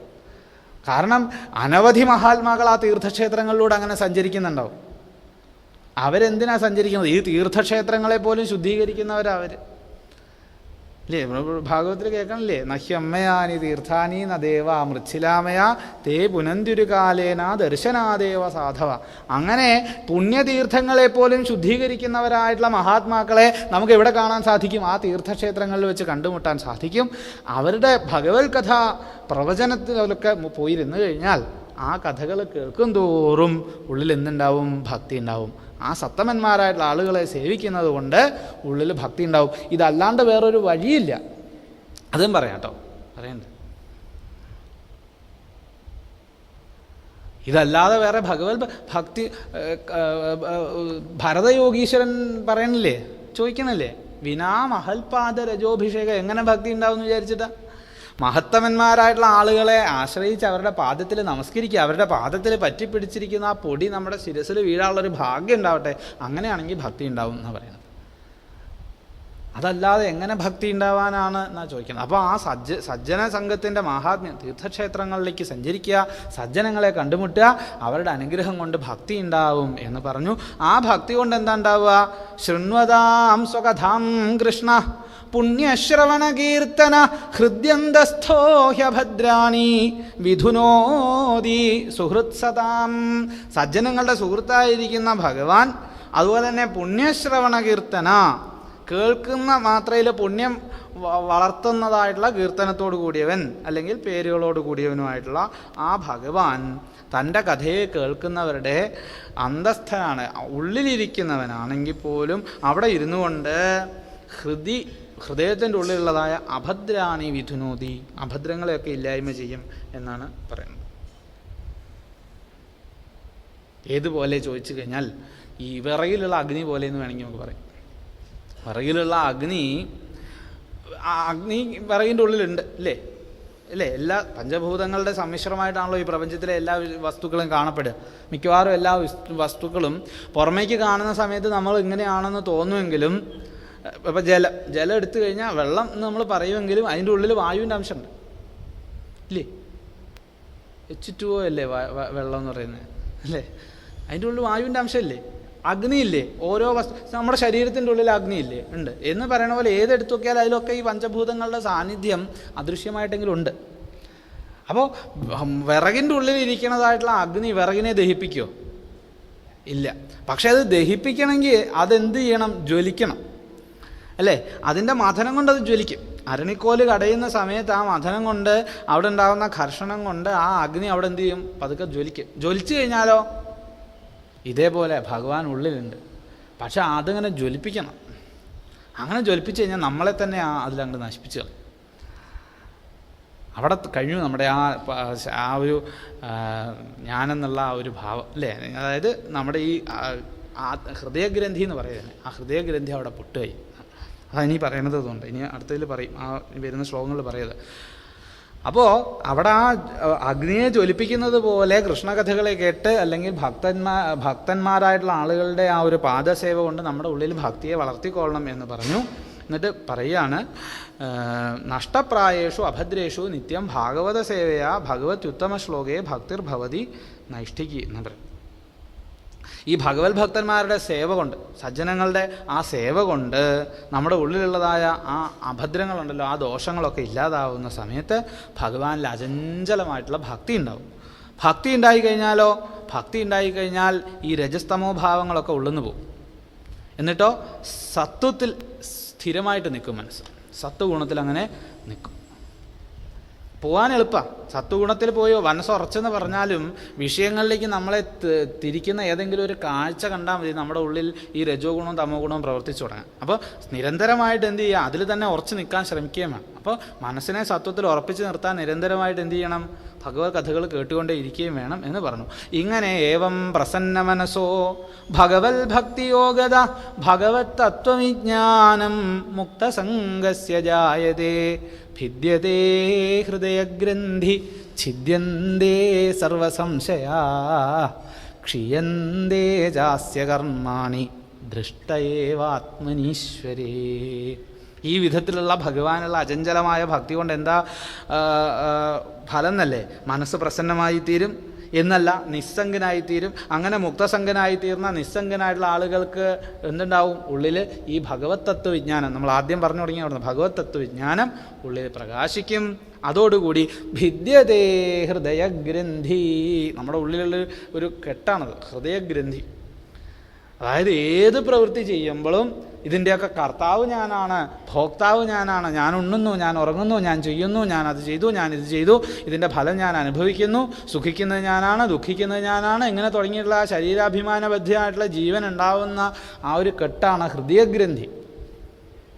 ആ ഹൃദയഗ്രന്ഥി അവിടെ പൊട്ടും. ഭിദ്യതേ ഹൃദയഗ്രന്ഥി ഛിദ്യന്തേ സർവസംശയ, അവിടെ സംശയങ്ങൾ തീരും. രണ്ടില്ലാത്ത ഒന്നിനെ, അദ്വയമായിരിക്കുന്ന ഒന്നിനെ മനസ്സിലാക്കി കഴിഞ്ഞാൽ പിന്നെ എന്ത് സംശയം ഉണ്ടാവാനാ? ആ ഒന്നേ ഉള്ളൂ ഇവിടെ നിന്ന് മനസ്സിലാക്കി കഴിഞ്ഞാൽ പിന്നെ വേറെ ഒരു സംശയം ഉണ്ടാവില്ല. അപ്പോൾ ഛിദ്യന്തേ സർവസംശയാ ക്ഷീയന്തേ ജാസ്യ കർമാണി. ഇനി മൂന്നാമത്തെ ഗുണം പറയുകയാണ്, കർമ്മങ്ങൾ. 3 തരത്തിലെ കർമ്മങ്ങളെ നമുക്ക് തിരിക്കാവുന്നതാണ്. ഇപ്പോൾ 3 തരത്തിലെ കർമ്മങ്ങളെന്ന് പറഞ്ഞാലും 3 അങ്ങോട്ടും ഇങ്ങോട്ടും മാറി മാറി വരുന്നതാണ്. അപ്പോൾ ഓരോ പ്രവൃത്തിയും ചെയ്യുന്ന സമയത്ത് നമുക്ക് അതുകൊണ്ട് കർമ്മഫലങ്ങളുണ്ടാവും അല്ലേ? ഫലേച്ഛയോടുകൂടി അനുഷ്ഠിക്കുന്ന ഓരോ കർമ്മങ്ങളിൽ നിന്നും നമുക്ക് പ്രാരബ്ധങ്ങളുണ്ടാകും, കർമ്മങ്ങളുണ്ടാകും, കർമ്മഫലങ്ങൾ അനുഭവിക്കേണ്ടതായിട്ട് വരും. നല്ല പ്രവൃത്തിയുടെ ഫലമായിട്ട് എന്തനുഭവിക്കണം? സുഖം അനുഭവിക്കണം. അതിനാണ് പുണ്യങ്ങൾ ഉണ്ടാകുന്നത്. പുണ്യത്തിൻ്റെ ഫലം കൊണ്ടാണ് നമ്മൾ എന്ത് ചെയ്യുന്നത്? സുഖം അനുഭവിക്കുക. ദുഷ്പ്രവൃത്തിയുടെ ഫലമായിട്ട് പാപം ഉണ്ടാവും. പാപത്തിൻ്റെ ഫലമായിട്ട് നമ്മൾ എന്തനുഭവിക്കും? ദുഃഖം അനുഭവിക്കും അല്ലേ? അപ്പോൾ ഈ ഫലങ്ങളെല്ലാം നമ്മളിങ്ങനെ ശേഖരിച്ച് വെച്ചിരിക്കുകയാണ്. ഇതിനെയാണ് സഞ്ചിത കർമ്മങ്ങളെന്ന് പറയുന്നത്. നമ്മൾ ഇതുവരെയുള്ള ജന്മങ്ങൾ കൊണ്ട് എന്തൊക്കെ കർമ്മഫലങ്ങളെ ചെയ്തു വെച്ചിട്ടുണ്ടോ, ഉണ്ടാക്കി വെച്ചിട്ടുണ്ടോ, അതിനെ മുഴുവൻ അങ്ങനെ ശേഖരിച്ച് വെച്ചിരിക്കുക. അതിനെയാണ് സഞ്ചിത കർമ്മങ്ങളെന്ന് പറയുന്നത്. ഇത് കഴിഞ്ഞ് ഈ ജീവൻ അടുത്ത ജന്മം എടുക്കാൻ പാകമാകുമ്പോൾ നമ്മളെന്ത് ചെയ്യും? അതിൻ്റെ ആ ശേഖരിച്ച് വെച്ചേക്കുന്ന ബാഗ് ഉണ്ടല്ലോ, അതിലിങ്ങനെ നോക്കും നല്ല പഴുത്ത സാധനങ്ങൾ ഏതൊക്കെ. അങ്ങനെയല്ലേ? വീട്ടിലിപ്പോൾ പച്ചക്കറിയൊക്കെ വാങ്ങിച്ചുകൊണ്ട് വന്നാൽ അമ്മ എന്താ ആദ്യം ചെയ്യുക? ആദ്യം ചീത്തയാവണത് ആദ്യം എടുത്തിട്ടുണ്ടാക്കും അല്ലേ? നല്ല പഴുത്തിരിക്കണം, അത് വേഗം വിളഞ്ഞിരിക്കുക, അപ്പോൾ അതുകൊണ്ട് ആദ്യം അതെടുക്കും. ബാക്കിയുള്ളത് 2 ദിവസം കിടന്നാലും അതുപോലെ ഇതിന് ഏറ്റവും പാകമായിട്ടുള്ളത് ഇങ്ങനെ എടുക്കും. എടുത്തിട്ട് അത് അനുഭവിക്കാൻ വേണ്ടിയിട്ട് അവിടെയാണ് നമ്മുടെ ജീവിതത്തിൽ ആ ഈശ്വരൻ എന്നുള്ള ഘടകത്തിൻ്റെ ആ ഒരു ഡയറക്റ്റായിട്ടുള്ളൊരു ഇൻട്രാക്ഷൻ വരുന്നത്. ഈശ്വരന് നമ്മുടെ ജീവിതത്തിൽ ഏറ്റവും കൂടുതൽ ഡയറക്റ്റ് ഇൻട്രാക്ഷൻ ഉണ്ടാകുന്ന അവിടെയാണ്. ബാക്കിയൊക്കെ നമ്മുടെ കർമ്മത്തിനനുസരിച്ചാണ് വരുന്നത്. ഈ എടുത്തിട്ടുള്ള സഞ്ചിത കർമ്മങ്ങൾ നമ്മൾ ആ എടുത്തിട്ടുള്ള ആ ഇതിനനുസരിച്ച്, കർമ്മത്തിനനുസരിച്ച് സുഖവും ദുഃഖവും അനുഭവിക്കാനുള്ളൊരു ജന്മം നമുക്ക് ലഭിക്കും. അവിടെ സെലക്ഷൻ നടക്കുന്ന അവിടെയാണ് അല്ലേ? നമ്മൾ ഇതുവരെ ചെയ്ത ആ കർമ്മങ്ങളിൽ ഏതൊക്കെ കർമ്മങ്ങൾ എടുത്തിട്ടാണോ അടുത്ത ജന്മത്തെ സ്വീകരിക്കാൻ അതിന് പാകത്തിനൊരു ജന്മമായിരിക്കും കിട്ടുക. അതുകൊണ്ട് ദുഃഖവും സുഖമൊക്കെ നമ്മൾ അനുഭവിക്കേണ്ടി വരുന്നതിൽ നമ്മൾ വേറെ ആരെയും കുറ്റം പറയേണ്ടതൊക്കെ നമ്മുടെ പ്രവൃത്തിയുടെ തന്നെയാണ്. നമ്മളാ ഇതിൽ നിന്ന് എടുത്തതാണ്. ഈ എടുത്തിട്ടുള്ളതാണല്ലോ, അതിനെയാണ് പ്രാരബ്ധം എന്ന് പറയുന്നത്. അത് ഈ ജന്മത്തിൽ നമ്മൾ അനുഭവിച്ചേ മതിയാവുള്ളൂ. അതൊരു മഹാത്മാവായാൽ പോലും, ജീവൻ മുക്തനായാൽ പോലും ആ ശരീരം അതൊക്കെ അനുഭവിച്ചേ മതിയാവുള്ളൂ. ഇനിയുണ്ട്, ഈ ജന്മത്തിൽ ചെയ്തു കൂട്ടുന്നില്ലേ, അതൊക്കെയാണ് ആഗാമി. അതിനെ അവിടെ നമ്മൾ വീണ്ടും എന്ത് ചെയ്യുക, കളക്ട് ചെയ്തുകൊണ്ടിരിക്കുകയാണ്. ഇത് പിന്നെ കൊണ്ടുപോയിട്ട് മറ്റേൻ്റെ കൂടെ ഇടും, സഞ്ചിതത്തിൻ്റെ കൂടെ. അതൊന്ന് കുറച്ചെടുത്തിട്ട് വീണ്ടും ഇതിങ്ങനെ കറങ്ങിക്കൊണ്ടിരിക്കും. ഇതാണ് നമ്മൾ മുമ്പേ പറഞ്ഞത്. ഈ വിഷയങ്ങളുടെ പിന്നാലെ പോയാലുള്ളൊരു കുഴപ്പം എന്താ വെച്ചാൽ ഇതിങ്ങനെ അവിടെ കൂടിക്കൊണ്ടിരിക്കുക. അപ്പോൾ പിന്നെയും നമ്മൾ വീണ്ടും ജന്മം എടുക്കേണ്ടി വരും. വീണ്ടും ജന്മം എടുക്കും തോറും വീണ്ടും ഇത് അനുഭവിക്കേണ്ടി വരും. വീണ്ടും ഇത് അനുഭവിക്കുകയും വിഷയത്തിലേക്ക് പോവുകയും ചെയ്യുമ്പോൾ വീണ്ടും ഇതിങ്ങനെ കൂടി ഇങ്ങനെ കറങ്ങിക്കൊണ്ടേയിരിക്കുകയാണ്. പക്ഷേ ഒരു ജീവൻ മുക്തനെ സംബന്ധിച്ചിടത്തോളം അദ്ദേഹത്തിന് പിന്നീട് തൻ്റെ സഞ്ചിതമായിട്ടുള്ള കർമ്മങ്ങളൊന്നും അനുഭവിക്കേണ്ടി വരില്ല. അദ്ദേഹം ചെയ്യുന്ന എല്ലാ പ്രവൃത്തികളും ഭഗവാനിൽ അർപ്പിച്ചിട്ടുള്ളതായതുകൊണ്ട് അദ്ദേഹത്തിന് ഫലേച്ഛ ഉണ്ടാവില്ല. അതുകൊണ്ട് തന്നെ പിന്നീട് ഒരു കർമ്മബന്ധം അദ്ദേഹത്തെ തേടി വരില്ല. പ്രാരബ്ധം ഉണ്ടല്ലോ, പ്രാരബ്ധം അനുഭവിക്കണം, പക്ഷെ അത് അദ്ദേഹത്തെ സ്പർശിക്കില്ല. ശരീരം അനുഭവിക്കുകയായിരിക്കും, ശരീരത്തിൽ ചിലപ്പോൾ ക്ലേശങ്ങളൊക്കെ ഉണ്ടായിന്ന് വരാം. പക്ഷേ മനസ്സ് ഭഗവാനിൽ ഉറച്ചു നിൽക്കുന്നതുകൊണ്ട് ശരീരത്തിനെ എന്ത് ബാധിച്ചാലും ഇങ്ങനെ നാടകം കാണുന്ന രസത്തിൽ അതങ്ങനെ കണ്ടുകൊണ്ടിരിക്കാൻ ഒരു മഹാത്മാവിനെ സാധിക്കും. ഇങ്ങനെ ആ കർമ്മങ്ങളെ മുഴുവൻ അവിടെ ഇല്ലാണ്ടാക്കും. ഭിദ്യതേ ഹൃദയഗ്രന്ഥി ഛിദ്യന്തേ സർവസംശയ ക്ഷീയന്തേ ജാസ്യ കർമാണി ദൃഷ്ടയേവാത്മനീശ്വരേ എന്നാ പറഞ്ഞത്. അവിടെ എല്ലാം ഭഗവാനുള്ളിലേക്ക് വന്നു കഴിഞ്ഞാൽ, അല്ലെങ്കിൽ ആ ഈശ്വര സാക്ഷാത്കാരം ഉണ്ടായിക്കഴിഞ്ഞാൽ ഈ മൂന്നും അവിടെ സംഭവിക്കുക. ഈ പുണ്യഭാവങ്ങൾ ശരിക്കും പറഞ്ഞാൽ നമുക്ക് കെട്ടാണ്. പുണ്യമായാലും പാപമായാലും കെട്ടാം അല്ലേ? ഇപ്പോൾ നമ്മൾ പൂതാനം പറയുന്നത് കേൾക്കാം. പൊന്നിൻ ചങ്ങല ഒന്നീ പറഞ്ഞതിൽ ഒന്നിരുമ്പോ കൊണ്ടെന്നത്രേ ഭേദങ്ങൾ. വലിയ വ്യത്യാസമൊന്നുമില്ല. ഒന്ന് പൊന്നിൻ്റെ ചങ്ങല, പുണ്യം എന്ന് പറഞ്ഞാൽ പൊന്നിൻ്റെ ചങ്ങല, പാപം എന്ന് പറഞ്ഞാലോ ഇരുമ്പിൻ്റെ ചങ്ങല. ചങ്ങലിപ്പോൾ സ്വർണം കൊണ്ടാണ്, അതുകൊണ്ട് വല്ല വിശേഷമുണ്ടോ? ബന്ധുരക്കാഞ്ചന കൂട്ടിലാണെങ്കിലും എന്ന് പറഞ്ഞ പോലെയാണ് പുണ്യം കൊണ്ടും പാപം കൊണ്ടുള്ള ബന്ധനം. അപ്പോൾ ഇതിന്ന് രക്ഷപ്പെടണം. പുണ്യമായാലും പാപം ആയിക്കോട്ടെ, രണ്ടിൽ നിന്നും രക്ഷപ്പെടാൻ സാധിക്കും. അങ്ങനെ രണ്ടിൽ നിന്ന് രക്ഷപ്പെടാൻ സാധിക്കണമെങ്കിൽ ഇവിടെ കർമ്മബന്ധങ്ങൾ അറ്റുപോകണം. കർമ്മബന്ധങ്ങൾ അറ്റുപോകാനുള്ള വഴിയാണ് പറഞ്ഞത്. ജീവൻ മുക്തനെ സംബന്ധിച്ചിടത്തോളം ഈ തരത്തിൽ മൂന്നിനെയും ഇല്ലാതാക്കാൻ സാധിക്കും എന്ന് പറയും. ഒന്ന് അനുഭവിക്കേണ്ടി വന്നാലും, പ്രാരബ്ധം അനുഭവിക്കേണ്ടി വന്നാലും അദ്ദേഹം മനസ്സുകൊണ്ട് ഭഗവാനിൽ ഉറച്ചിരിക്കുന്നത് കാരണം അതൊന്നും അദ്ദേഹത്തെ സ്പർശിക്കില്ല. ശരീരത്തിൽ എന്തെങ്കിലും ഉണ്ടായിക്കോട്ടെ. അങ്ങനെ എത്രയോ എല്ലാ മഹാത്മാക്കളുടെയും ജീവിതത്തിൽ നമുക്ക് കാണാം ക്ലേശങ്ങൾ അനവധി അനുഭവിച്ചിട്ടുള്ളതായിട്ട്. ശ്രീരാമകൃഷ്ണദേവനായിക്കോട്ടെ, രമണ മഹർഷി ആയിക്കോട്ടെ, ശ്രീനാരായണ ഗുരുദേവനായിക്കോട്ടെ, ഏതൊരാളായാലും ശരീരം എന്തിനാണോ എടുത്തിട്ടുള്ളത് ആ പ്രാരബ്ധം അനുഭവിക്കും. പക്ഷേ അവരാരും അതിൻ്റെ പിന്നാലെ പോയിട്ടില്ല. ശരീരം അങ്ങനെ അനുഭവിക്കുന്നത് കണ്ടും കൊണ്ടങ്ങനെ സുഖമായിട്ടിരിക്കുക. അപ്പോൾ അവിടെ അത് പറഞ്ഞു. അതിനുശേഷം അതുകൊണ്ട് എന്ത് ചെയ്യാം, ബുദ്ധിയുള്ളവരെന്ത് ചെയ്യും, കവി എന്നുള്ള വാക്കിന് ബുദ്ധിയുള്ളവൻ എന്നർത്ഥം. അപ്പോൾ ബുദ്ധിശാലികൾ എപ്പോഴും എന്ത് ചെയ്യും, വാസുദേവനായ ഭഗവാനിൽ പരമമായിട്ടുള്ള ഭക്തിയെ വെച്ചുകൊണ്ട് ആത്മപ്രസാദത്തെ നേടിയെടുക്കുന്നു എന്ന് പറയുകയാണ്. ഈ പറഞ്ഞ പോലെ വീണ്ടും പറയുകയാണ്. ഈ നമ്മൾ ആദ്യം പറഞ്ഞല്ലോ നിഷ്കളബ്രഹ്മം സകളബ്രഹ്മം എന്നൊക്കെ ഉള്ളതായ ഭാവത്തെ പറഞ്ഞല്ലോ. സത്വം രജസ്തമ ഇത് പ്രകൃതിയർ ഗുണ, പ്രകൃതിയുടെ ഗുണങ്ങളാണ് സത്വവും രജസ്സും തമസ്സും ഒക്കെ. പക്ഷേ ഏകനായിരിക്കുന്ന ഈശ്വരൻ എന്ത് ചെയ്യുന്നു, ഇവിടെ ഈ പ്രകൃതിയുടെ ഗുണങ്ങളെ സ്വീകരിച്ചും കൊണ്ട് സൃഷ്ടിസ്ഥിതി സംഹാരാദികളെ ചെയ്യുകയാണ്. അത് മനസ്സിലാക്കിയാൽ മതി എന്നാണ്. സ്ഥിത്യാദേ ഹരിവിരിഞ്ചി ഹരേതി സംജ്ഞ എന്നാണ് പറഞ്ഞത്. ഹരി വിരിഞ്ചൻ ഹരൻ എന്നൊക്കെ ഉള്ളതായ സംജ്ഞയെ സ്വീകരിക്കുന്നത് എന്തിനു വേണ്ടിയിട്ടാണ്, ഈ സൃഷ്ടിസ്ഥിതി സംഹാരാദികൾ ചെയ്യാൻ വേണ്ടിയിട്ടാണ്. ഇപ്പോൾ ശുദ്ധമായിട്ടുള്ള സ്വർണ്ണ തങ്കം, തനി തങ്കം കൊണ്ടൊരു മാല ഉണ്ടാക്കണം എന്ന് വിചാരിച്ചാൽ നടക്കുന്ന കാര്യമാണോ? നടക്കില്ല. പകരം എന്ത് ചെയ്യും, നമുക്ക് കുറച്ച് ചെമ്പങ്ങോട്ട് ചേർക്കും അല്ലേ. എന്ന് പറഞ്ഞതുപോലെ നിർഗുണമായിരിക്കുന്ന ബ്രഹ്മം തൻ്റെ തന്നെ ശക്തിയായ മായയുടെ ആ ഗുണങ്ങളെന്ന് അവലംബിക്കും. ഒരേ സമയം നിർഗുണമായിട്ടും സഗുണമായിട്ടിരിക്കുന്ന അതേ ഈശ്വരൻ തന്നെ ആ ഗുണത്തെ അവലംബിച്ചുകൊണ്ട് സത്വഗുണത്തെ സ്വീകരിച്ചുകൊണ്ട് സംരക്ഷണം ചെയ്യുന്നു. അതുപോലെ തന്നെ രജോ ഗുണത്തെ സ്വീകരിച്ചും കൊണ്ട് സൃഷ്ടി ചെയ്യും, തമോ ഗുണത്തെ സ്വീകരിച്ചും കൊണ്ട് സംഹാരം ചെയ്യും.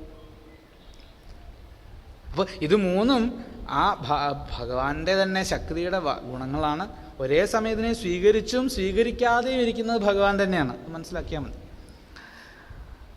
ഈ ഗുണങ്ങളിൽ വെച്ച് ശ്രേഷ്ഠം സത്വഗുണം എന്ന് വേണമെങ്കിൽ പറയാവുന്ന അതിന് ഉദാഹരണമാണ് ഇനി പറയുന്നത്. പാർത്ഥിവാദ് ദാരുണോ ധൂമസ് തസ്മാത് അഗ്നിസ്ത്രയീമയ തമസസ്തു രജസ് തസ്മാത് സത്വം യത് ബ്രഹ്മദർശനം എന്നാണ് പറയുന്നത്.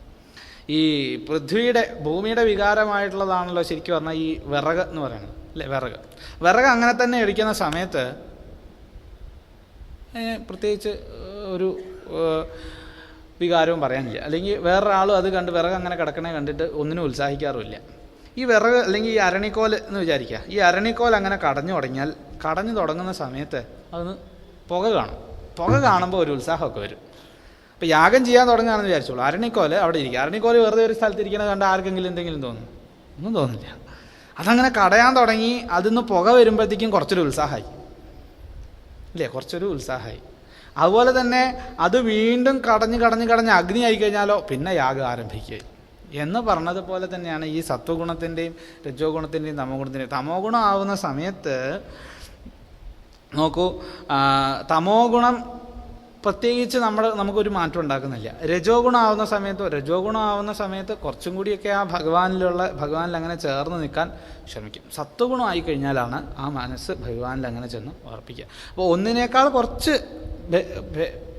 ഭേദമെന്നോ ഗുണം എന്നൊക്കെ വേണമെങ്കിൽ നമുക്ക് പറയാം. എന്ന് പറഞ്ഞ പോലെയാണ് ഈ സത്വരജസ് തമോ ഗുണങ്ങളുടെ ഒരു ബന്ധം എന്നൊന്ന് പറയണം. അപ്പോൾ അതുകൊണ്ട് തന്നെ ഭഗവാനെ തന്നെ ആശ്രയിച്ചും കൊണ്ട് സത്വഗുണത്തിൽ സ്ഥിതി ചെയ്യാൻ പ്രയത്നിക്കുകയാണ് വേണ്ടത് എന്ന് പറയാം. ഈ പറയുന്ന എല്ലാ ക്രിയകളും ഉണ്ടല്ലോ, നമ്മൾ പലതരത്തിലുള്ളതായ ക്രിയകളെയും പറയുന്നുണ്ട്, കർമ്മയോഗത്തെയും പറയുന്നുണ്ട്, പല ഉപാസനാ ദേവതകളെയും പറയുന്നുണ്ട്. മോക്ഷത്തെ ആഗ്രഹിച്ചും കൊണ്ട് ആരാണോ ഭഗവാനെ ഉപാസിക്കുന്നത് അത് സത്വഗുണത്തിൽ സ്ഥിതി ചെയ്യുന്നവരാണ്. അല്ലെങ്കിൽ സത്വഗുണം അധികരിക്കുന്ന സമയത്താണ് മോക്ഷം വേണമെന്ന് തോന്നുക, അല്ലെങ്കിൽ ഭഗവാനെ ആശ്രയിക്കാൻ തോന്നുക. ബാക്കിയുള്ളവരൊക്കെ മറ്റ് ദേവന്മാരെയൊക്കെ ആശ്രയിച്ച് ഈ ഇഹലോകത്തെ സുഖത്തെ കാംക്ഷിച്ചുകൊണ്ട് ഇരിക്കും എന്ന് പറയുകയാണ്. അപ്പോൾ ആത്യന്തികമായിട്ടുള്ള ക്ഷേമമാണ് ലക്ഷ്യമെങ്കിൽ എന്തു ചെയ്യുക? ഭഗവാനെ ആശ്രയിക്കുക. ഈ പറഞ്ഞ എല്ലാ കാര്യങ്ങളും വാസുദേവപരാ വേദ, വാസുദേവപരാ മഖ, വാസുദേവപരജ്ഞാനം, വാസുദേവപരാഗതി എല്ലാം യോഗങ്ങളായിക്കോട്ടെ, വേദങ്ങളായിക്കോട്ടെ, യാഗങ്ങളായിക്കോട്ടെ ഒക്കെ എന്താണ്? വാസുദേവപരങ്ങളാണെന്ന് മനസ്സിലാക്കണം. ആ ഭഗവാനാണ് സ്വയം എന്ത് ചെയ്തത്? ആ സത്വത്തെ അവലംബിച്ചുകൊണ്ട് ഈ പ്രപഞ്ചത്തെ മുഴുവൻ സൃഷ്ടിച്ചത് എന്ന് മാത്രമല്ല, അതിൻ്റെ ഉള്ളിൽ ഭഗവാൻ എന്ത് ചെയ്യുന്നു? ജ്ഞാനസ്വരൂപനെ കുടികൊള്ളുകയും ചെയ്യുന്നു. നാനേവ ദാരുഷു വിഭാവസുവത് വിഭാസി എന്ന് ധ്രുവൻ്റെ സ്തുതിയിൽ നമുക്ക് കേൾക്കാം, അല്ലേ? എല്ലാത്തിൻ്റെ ഉള്ളിൽ മുമ്പേ പറഞ്ഞ അഗ്നിയെപ്പോലെ പ്രകാശിക്കുക. ദാരുഷു വിഭാവസുവത് വിഭാസി. അഗ്നിക്കുള്ളിലെ വിറകിൻ്റെ ഉള്ളിലെ അഗ്നിയെ കാണാൻ പറ്റില്ല, പക്ഷെ അതങ്ങനെ ഒന്ന് മർദ്ദിച്ചു കഴിഞ്ഞാൽ അല്ലെങ്കിൽ അത് തമ്മിൽ മഥനം ചെയ്ത് കഴിയുന്ന സമയത്ത് അവിടെ അഗ്നി പ്രകാശിക്കും എന്ന് പറഞ്ഞതുപോലെ സകലത്തിൻ്റെ ഉള്ളിലും ആര് പ്രവേശിച്ചിരിക്കുന്നു?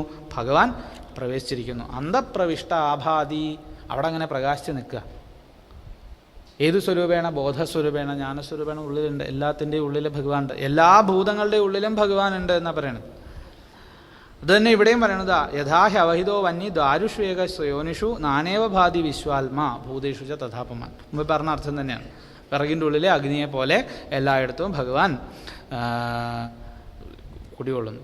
ആ ഉള്ളിൽ ഇരുന്നുകൊണ്ട് ഭഗവാൻ എന്ത് ചെയ്യുന്നു? ഇതിനെ ഭുജിപ്പിക്കുകയും ചെയ്യുന്നു. ഈ ശരീരത്തിൽ ഇരുന്നുകൊണ്ട് നമ്മളെ ഓരോരോ കർമ്മങ്ങളിലേക്ക്, ഭൂതങ്ങളിലേക്ക്, വിഷയങ്ങളിലേക്കൊക്കെ മനസ്സിനെ തിരിച്ചുവിട്ട് അതിലൊക്കെ നമ്മളെ ഇടപെടുത്തി അവസാനം അതിൻ്റെ ഫലങ്ങളെ ഭഗവാൻ തന്നെ ഭുജിപ്പിക്കുകയും ചെയ്യുന്നു. ഒരേ സമയം ഭഗവാൻ പരമാത്മാവും ജീവാത്മാവും ആണെന്ന് നമ്മൾ മുമ്പേ പറഞ്ഞല്ലോ, അല്ലേ? പരമാത്മാവായതുകൊണ്ട് തന്നെ ഭഗവാൻ ഇതൊന്നും ബാധിക്കുന്നില്ല. പക്ഷേ ജീവാത്മസ്വരൂപേണ ഇരിക്കുന്നതും ഭഗവാൻ ആയതുകൊണ്ട് ഭുജിക്കുന്നു എന്ന് വേണമെങ്കിൽ പറയാം. അപ്പോൾ അതുകൊണ്ടാണ് ഇവിടെ ഭുജിപ്പിക്കുന്നു എന്ന് പറഞ്ഞത്. ഭുജിക്കുന്നതും ഭഗവാൻ, ഭുജിപ്പിക്കുന്നതും ഭഗവാൻ, രണ്ടും ഒന്ന് തന്നെ. കേൾക്കുന്നതും ഭഗവാൻ, പറയുന്നതും ഭഗവാൻ എന്നൊക്കെ നമ്മൾ പറയണില്ലേ എന്ന് പറഞ്ഞ പോലെ ഭുജിച്ചുകൊണ്ടിരിക്കണു, ഭുജിപ്പിക്കുകയും ചെയ്യുന്നു. പരമാത്മാവായിട്ടിരിക്കുമ്പോൾ ഭുജിപ്പിക്കുന്നു എന്ന് പറയാം, ജീവാത്മാവായിട്ടിരിക്കുമ്പോൾ ഭുജിപ്പിക്കുന്നു എന്ന് പറയാം, ഭുജിക്കുന്നു എന്ന് പറയാം, രണ്ടും തന്നെ. അതുകൊണ്ടാണ് ഭുങ്ക്തേ എന്നുള്ള വാക്ക് തന്നെ അവിടെ അനുഭവിപ്പിക്കുന്നു എന്ന് പറഞ്ഞത്. അങ്ങനെ ആ ലീലാവതാര സ്വരൂപത്തെ സ്വീകരിച്ചും കൊണ്ട്, ആ അവതാരങ്ങളെ സ്വീകരിച്ചും കൊണ്ട് ഭഗവാൻ എന്തു ചെയ്യുന്നു?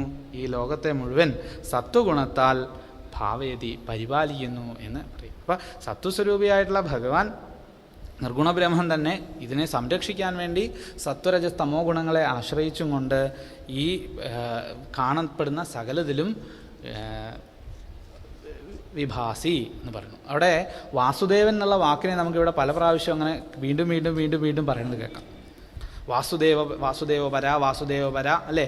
വാസുദേവേ ഭഗവതി, വാസുദേവേ ഭഗവതി. ആ വാസുദേവൻ എന്നുള്ള വാക്കിൻ്റെ അർത്ഥം ഇത് തന്നെയാണ്. വാസുദേവൻ, എന്താ വാസുദേവൻ എന്നുള്ള വാക്കിൻ്റെ അർത്ഥം? വാസു എന്ന് വെച്ചാൽ വസിക്കുന്നവൻ എന്നർത്ഥം, സർവ്വഭൂതങ്ങളിലും വസിക്കുന്നവൻ. ദേവൻ എന്ന് വെച്ചാലോ പ്രകാശിക്കുന്നവൻ എന്നർത്ഥം. അപ്പോൾ എല്ലാത്തിൻ്റെ ഉള്ളിൽ വസിച്ചുകൊണ്ട് പ്രകാശിക്കുന്നവനായിരിക്കുന്നത് ആര് തന്നെ? ഭഗവാൻ തന്നെ. സർവം ഖൽവിദം ബ്രഹ്മ നാന്യദസ്തി സനാതനം. എല്ലാത്തിലും ഇരിക്കുന്ന ആ ഈശ്വരനെ അറിയാൻ ശ്രമിക്കൂ. ആ ഭഗവാനുള്ള നിരന്തരമായിട്ടുള്ള അനുധ്യാനമാണ് നമ്മളെ സംസാരത്തിൽ നിന്ന് രക്ഷിക്കുക എന്ന് നമ്മളോട് പറഞ്ഞു. ഇനി ഇതിൻ്റെ വിശദീകരണമാണ് ഇനിയുള്ള ഭാഗങ്ങളിലേക്ക് പോയാൽ. തൃതീയ സ്കന്ധത്തിലൊക്കെ പറയണു ആ ഭഗവാൻ തന്നെ എന്ത് ചെയ്യുന്നു? ആ 16 കലകളെ സ്വീകരിച്ചും കൊണ്ട് ഓരോരോ രൂപങ്ങളെ വിരാട് പുരുഷനായിട്ട് മാറി പിന്നീട് ഭഗവാൻ സ്വീകരിച്ചതായിട്ടുള്ള ആ അവതാരങ്ങളെ പറ്റിയൊക്കെ പറയണു. അങ്ങനെ 22 അവതാരം എന്നും 24 അവതാരം എന്നൊക്കെ ആചാര്യന്മാർ പറയാറുണ്ട്. ഓരോരുത്തരുടെ ഭാവനയ്ക്കനുസരിച്ച് അല്ലെങ്കിൽ അവനവൻ്റെ ഭക്തിയുടെ തലത്തിനനുസരിച്ച് ഓരോന്നും പറയണം. എന്തായാലും ഇതിലൊക്കെ ആര് തന്നെ ഇരിക്കുന്നു? ഭഗവാൻ തന്നെ ഇരിക്കുന്നു. ഭഗവത് ഭക്തി എന്താ? ഭക്തി എന്നുള്ളതിൻ്റെ ഡെഫിനേഷൻ തന്നെ പറയാറുണ്ട്. സ്വസ്വരൂപാനുസന്ധാനം ഭക്തിരിത്യഭിധീയത. സ്വസ്വരൂപമായിട്ട് ഉള്ളിലിരിക്കുന്ന ആര് തന്നെയാണ്? ഭഗവാൻ തന്നെ. അതിനെ അനുസന്ധാനം ചെയ്താൽ മതി. പുറത്തെവിടെ അന്വേഷിച്ച് പോകേണ്ട ആവശ്യമില്ല. നമ്മുടെ ഉള്ളിൽ തന്നെ ഇരിക്കുന്നു. അതിനെ അറിയാൻ ശ്രമിക്കുക. ആ ശ്രമമാണ് നമ്മുടെ ജീവിതത്തിൻ്റെ പ്രയോജനം എന്ന് മനസ്സിലാക്കുക. അത് മനസ്സിലാക്കിയാൽ തന്നെ ഭാഗവതത്തിലേക്ക് നമുക്ക് താല്പര്യം ജനിക്കും, അല്ലേ? ജീവസ്യ തത്വജിജ്ഞാസ എന്നാദ്യം തന്നെ പറഞ്ഞതുകൊണ്ട്. അപ്പം അങ്ങനെ ഒരു തത്വജിജ്ഞാസ ഉണ്ടാവട്ടെ. ആ ഭാഗവതം ശ്രവിക്കുന്നതിലൂടെ ഭഗവത് ഭക്തി ഉണ്ടാവട്ടെ. ഹൃദയഗ്രന്ഥി ഒട്ടിച്ച് അതുപോലെ തന്നെ കർമ്മങ്ങളെയൊക്കെ അവിടെ അവസാനിപ്പിച്ച് ഭഗവത് പാദത്തിലേക്ക് എത്തിച്ചേരാൻ ഭഗവാൻ അനുഗ്രഹിക്കട്ടെ എന്ന് പ്രാർത്ഥിച്ചുകൊണ്ട് വാക്കുകളെ ഭഗവത് പാദത്തിൽ സമർപ്പിക്കുന്നു. അനവധി മഹാത്മാക്കൾ ഇരുന്ന ഈ വേദിയിൽ വന്നിരുന്ന ഭാഗവത പ്രവചനം, ഭഗവത് കഥ ചിന്തനം ചെയ്യാൻ സാധിച്ചത് ഭഗവാന്റെ അനുഗ്രഹം. അതിന് ഇടയാക്കിയവർ, കേട്ടവർ എല്ലാവർക്കും ഭഗവാന്റെ അനുഗ്രഹങ്ങൾ ഉണ്ടാവട്ടെ എന്ന് പ്രാർത്ഥിച്ചുകൊണ്ട് വാക്കുകളെ ഭഗവത് പാദത്തിൽ സമർപ്പിക്കുന്നു. ത്വദീയം വസ്തു ഗോവിന്ദ തുഭ്യമേവ സമർപ്പയേ തേന ത്വദംഘ്രികമലേ രതിം മേ യച്ഛ ശാശ്വതീം. ശ്രീകൃഷ്ണായ പരമഗുരവേ നമഃ. ശ്രീകൃഷ്ണാർപ്പണമസ്തു.